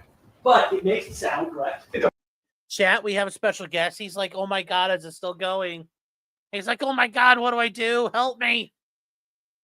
Help me. So, yes, who's this firearms expert? Yeah, this is just getting ridiculous. But he has said he does know about guns, so the prosecutor's taking advantage of it. But I'm sure Tacopina is going to go ahead and redirect him soon. So we'll see what happens here. How you doing, Bubba Bear, huh? He got in trouble like that. Ooh, he's just a kind of a rude. All right, let's keep going here. And it ends up putting out a muzzle flash, correct? Yeah. And it ejects the expended casing out of the side, correct? That's correct. So when you fire it, no bullet comes out, cartridge gets ejected, the gun automatically, semi-automatic, cycles the next round into the chamber, and you repeat for as many live rounds as you have. Is that correct? Yep, correct. Is that correct? Yes, that's my understanding of how prop gun works, correct. One moment, Joe.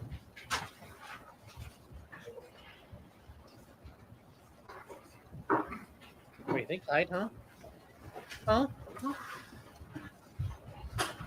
Did you only communicate with the defendant by his cell phone number? I'm not going to give it, but you know the cell phone number that's been involved in this case, correct?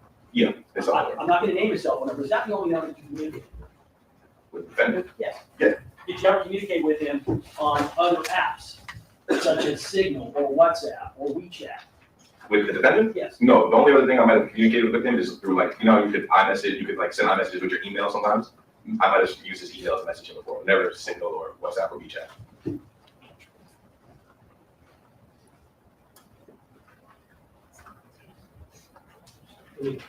This is People's 21. Is this the iMessage that you're talking about? Addressed to Yep, Luigi? that's one, yeah. And when we say Luigi, that's another name for the defendant, is that right? No one calls him Luigi, it's just an email address he made. Okay.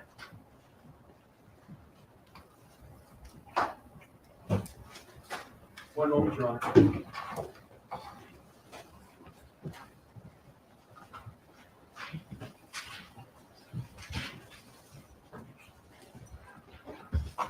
How long before the search warrant was executed at the house in April 2022, defendant's house, was it that you had brought over your guns and where you had left the block with magazine?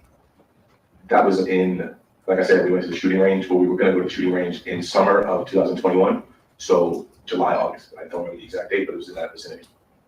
And you brought a number of guns there, is that right? That day, I bought my 2 handguns. And which handguns did you bring? Smith & Wesson M&P 9, which is a 9mm, and Glock 42, which is a 3.8. Do you know how it was that you ended up only leaving a Glock 43 magazine if you fit any of those guns there? How you managed to leave it there?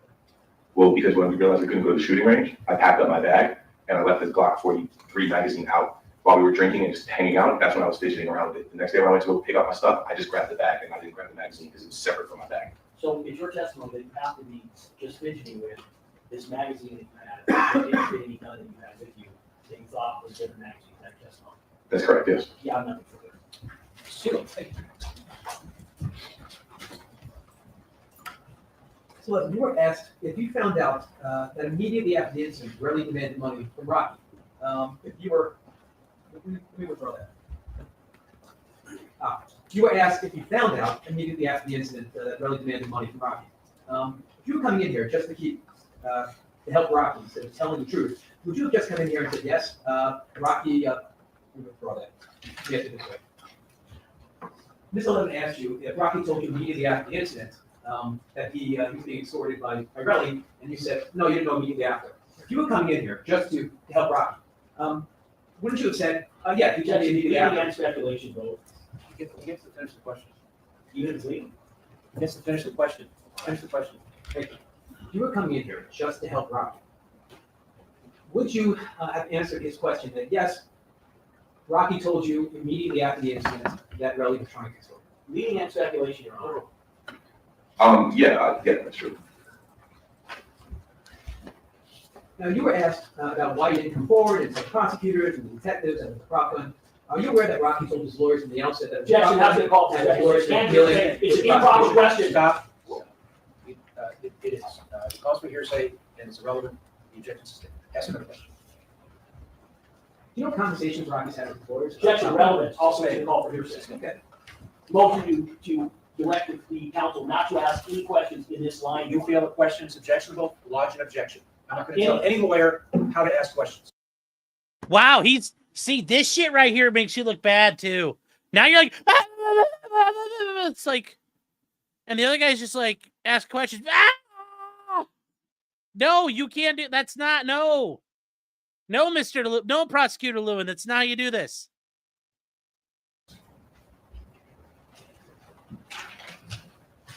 I want to show you People's 41. Yeah.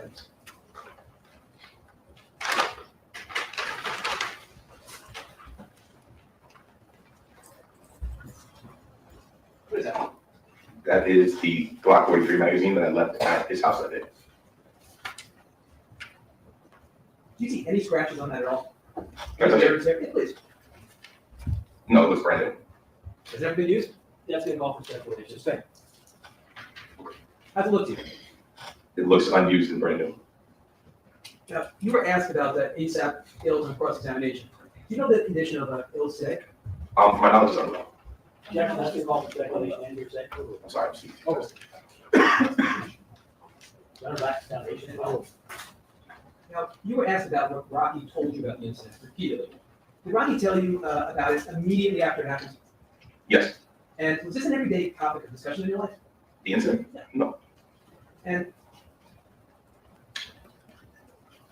do you know whether Rocky was told by his lawyers after his arrest Objection. not to discuss? Objection. Sustained. Your Honor, the jury being instructed to ignore that question has been asked. Questions are not evidence. Mr. Siegel, I don't want you to ask any more questions about conversations that you or Mr. Tacopina had with your client. No more questions about that. I have no more questions about anything. All right. Thank you very much. Thanks. Mr. Lewin? Wait, Oh, I apologize. I'm sorry. So sorry. So sorry. Yeah, anything? No, I do not. Subject to. Sorry. All right, you can leave for now, but if you're notified to return, you must. Understood. Thank you, Your Honor. Have a good day. Next witness. How much time? We still have it 55 minutes. You tell me how much time. We'll just shoot that. Oh, I understand. All right. All right, we'll recess until 10 o'clock tomorrow. Your Honor, the approach. I'll listen to what you have to say after the jury's on. Well, we will vote for you to each other. This has to do with the name. This All has right, to do come with on up, let me hear what you got to say. Is this gonna be on? Hunter? Yes. Okay, hang on.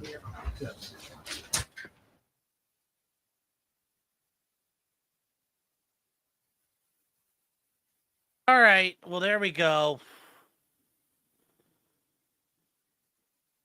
We'll see what happens here. We'll see what happens when they come back. If they come back. I heard everything and we're not yet deliberating. Don't review any. Okay. Yeah. Blah blah blah blah blah. Blah blah blah blah blah blah blah blah. Here we go. I'm briefly, I just follow what we discussed. If hypothetically, or hypothetically, if we choose not to testify tomorrow, let you know that. One which we have is that if we can get the instructions done tonight or right, there is we wouldn't do a first summation tomorrow, but that means we're then going to do next week. I mean, no, till Friday, it's summation. Thursday. Yeah, not if you do all three of them in one day. Yeah, Thursday and Friday.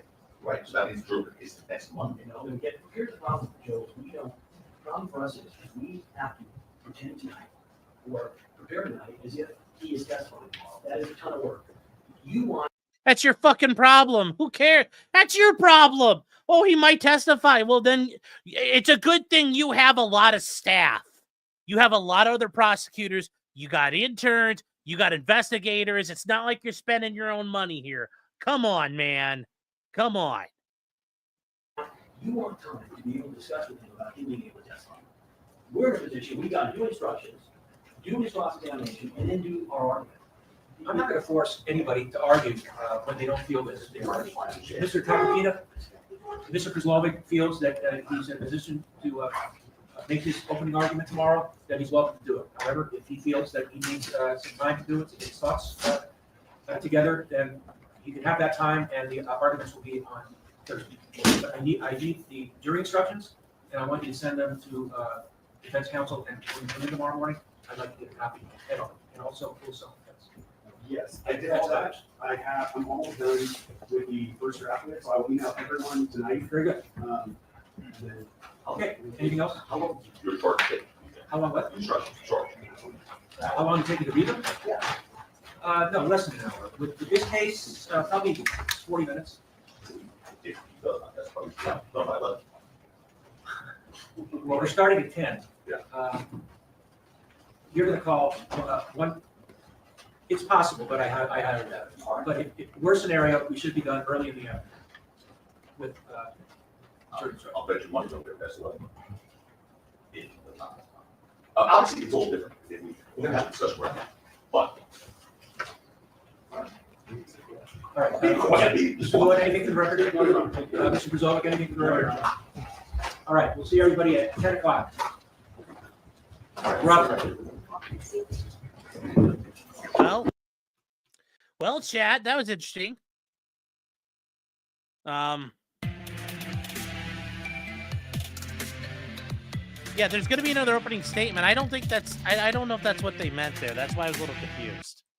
Like, tonight. Very good. And then Okay, anything else? How long your short take? How long, what? Instructions, short. How long did it take you to read them? No, less than an hour. With this case, probably 40 minutes. If he does not, that's probably done by 11. Well, we're starting at 10. Yeah. You're gonna call one, it's possible, but I highly doubt it. But if worst scenario, we should be done early in the afternoon with jury instructions. I'll bet you money over there, that's 11. If he does not.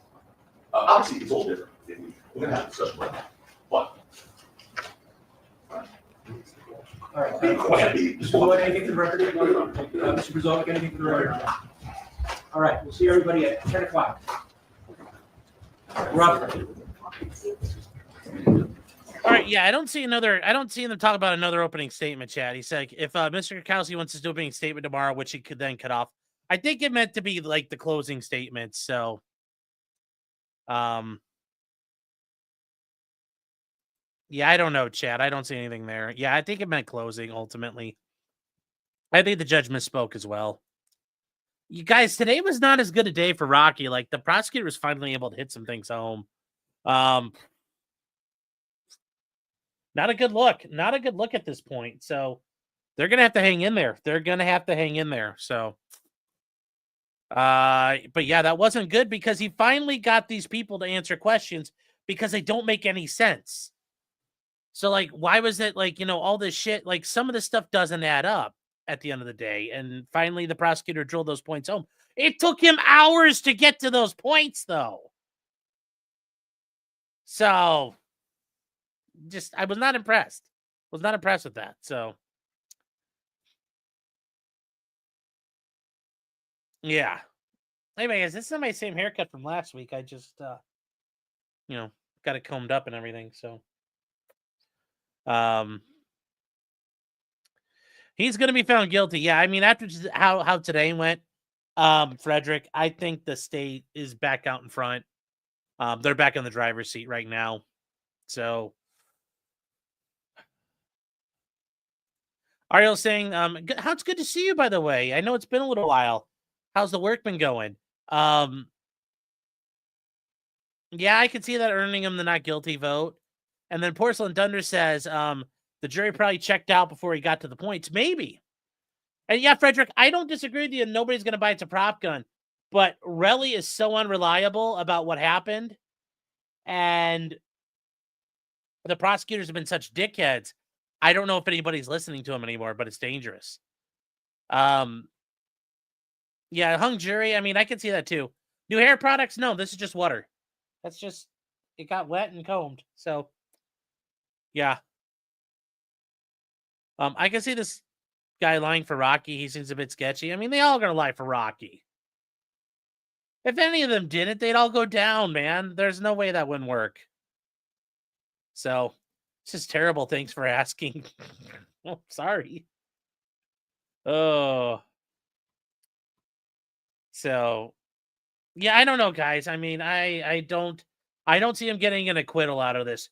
Rocky ain't bringing home a dub. I can tell you that much. He's not bringing home a dub.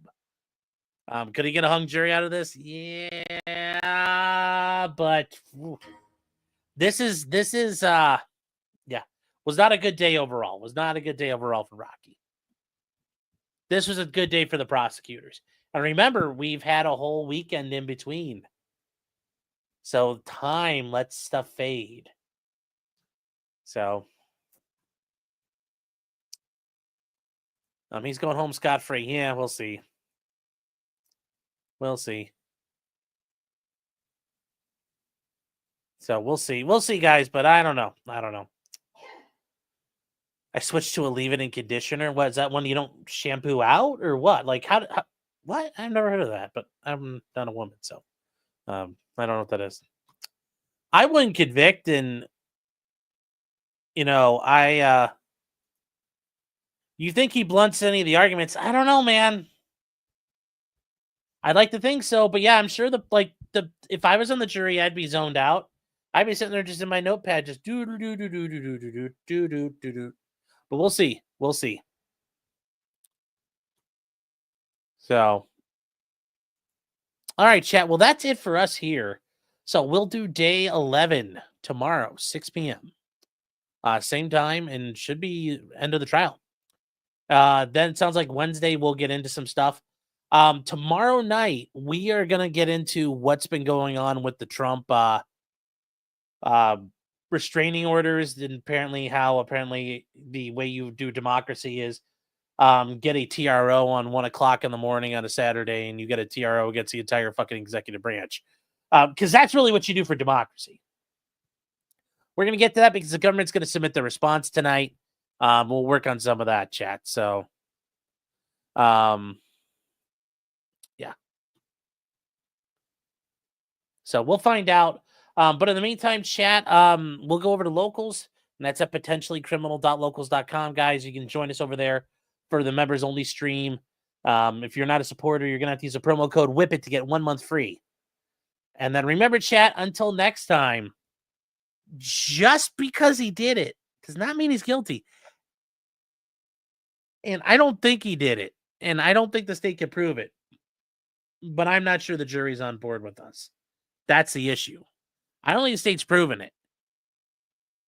But the way it's gone, I don't know if the jury's on board. And that's the problem. That's the big problem here. So, anyways, chat, good night. And we'll see you over there in about 15 minutes, chat.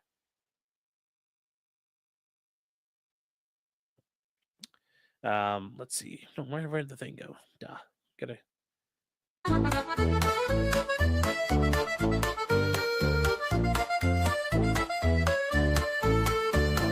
Weapons, blacksmithing, and models of planes, esoteric works, and even some trains. Much merriment had while drinking White Claws, tips on hunting, and even talking the law.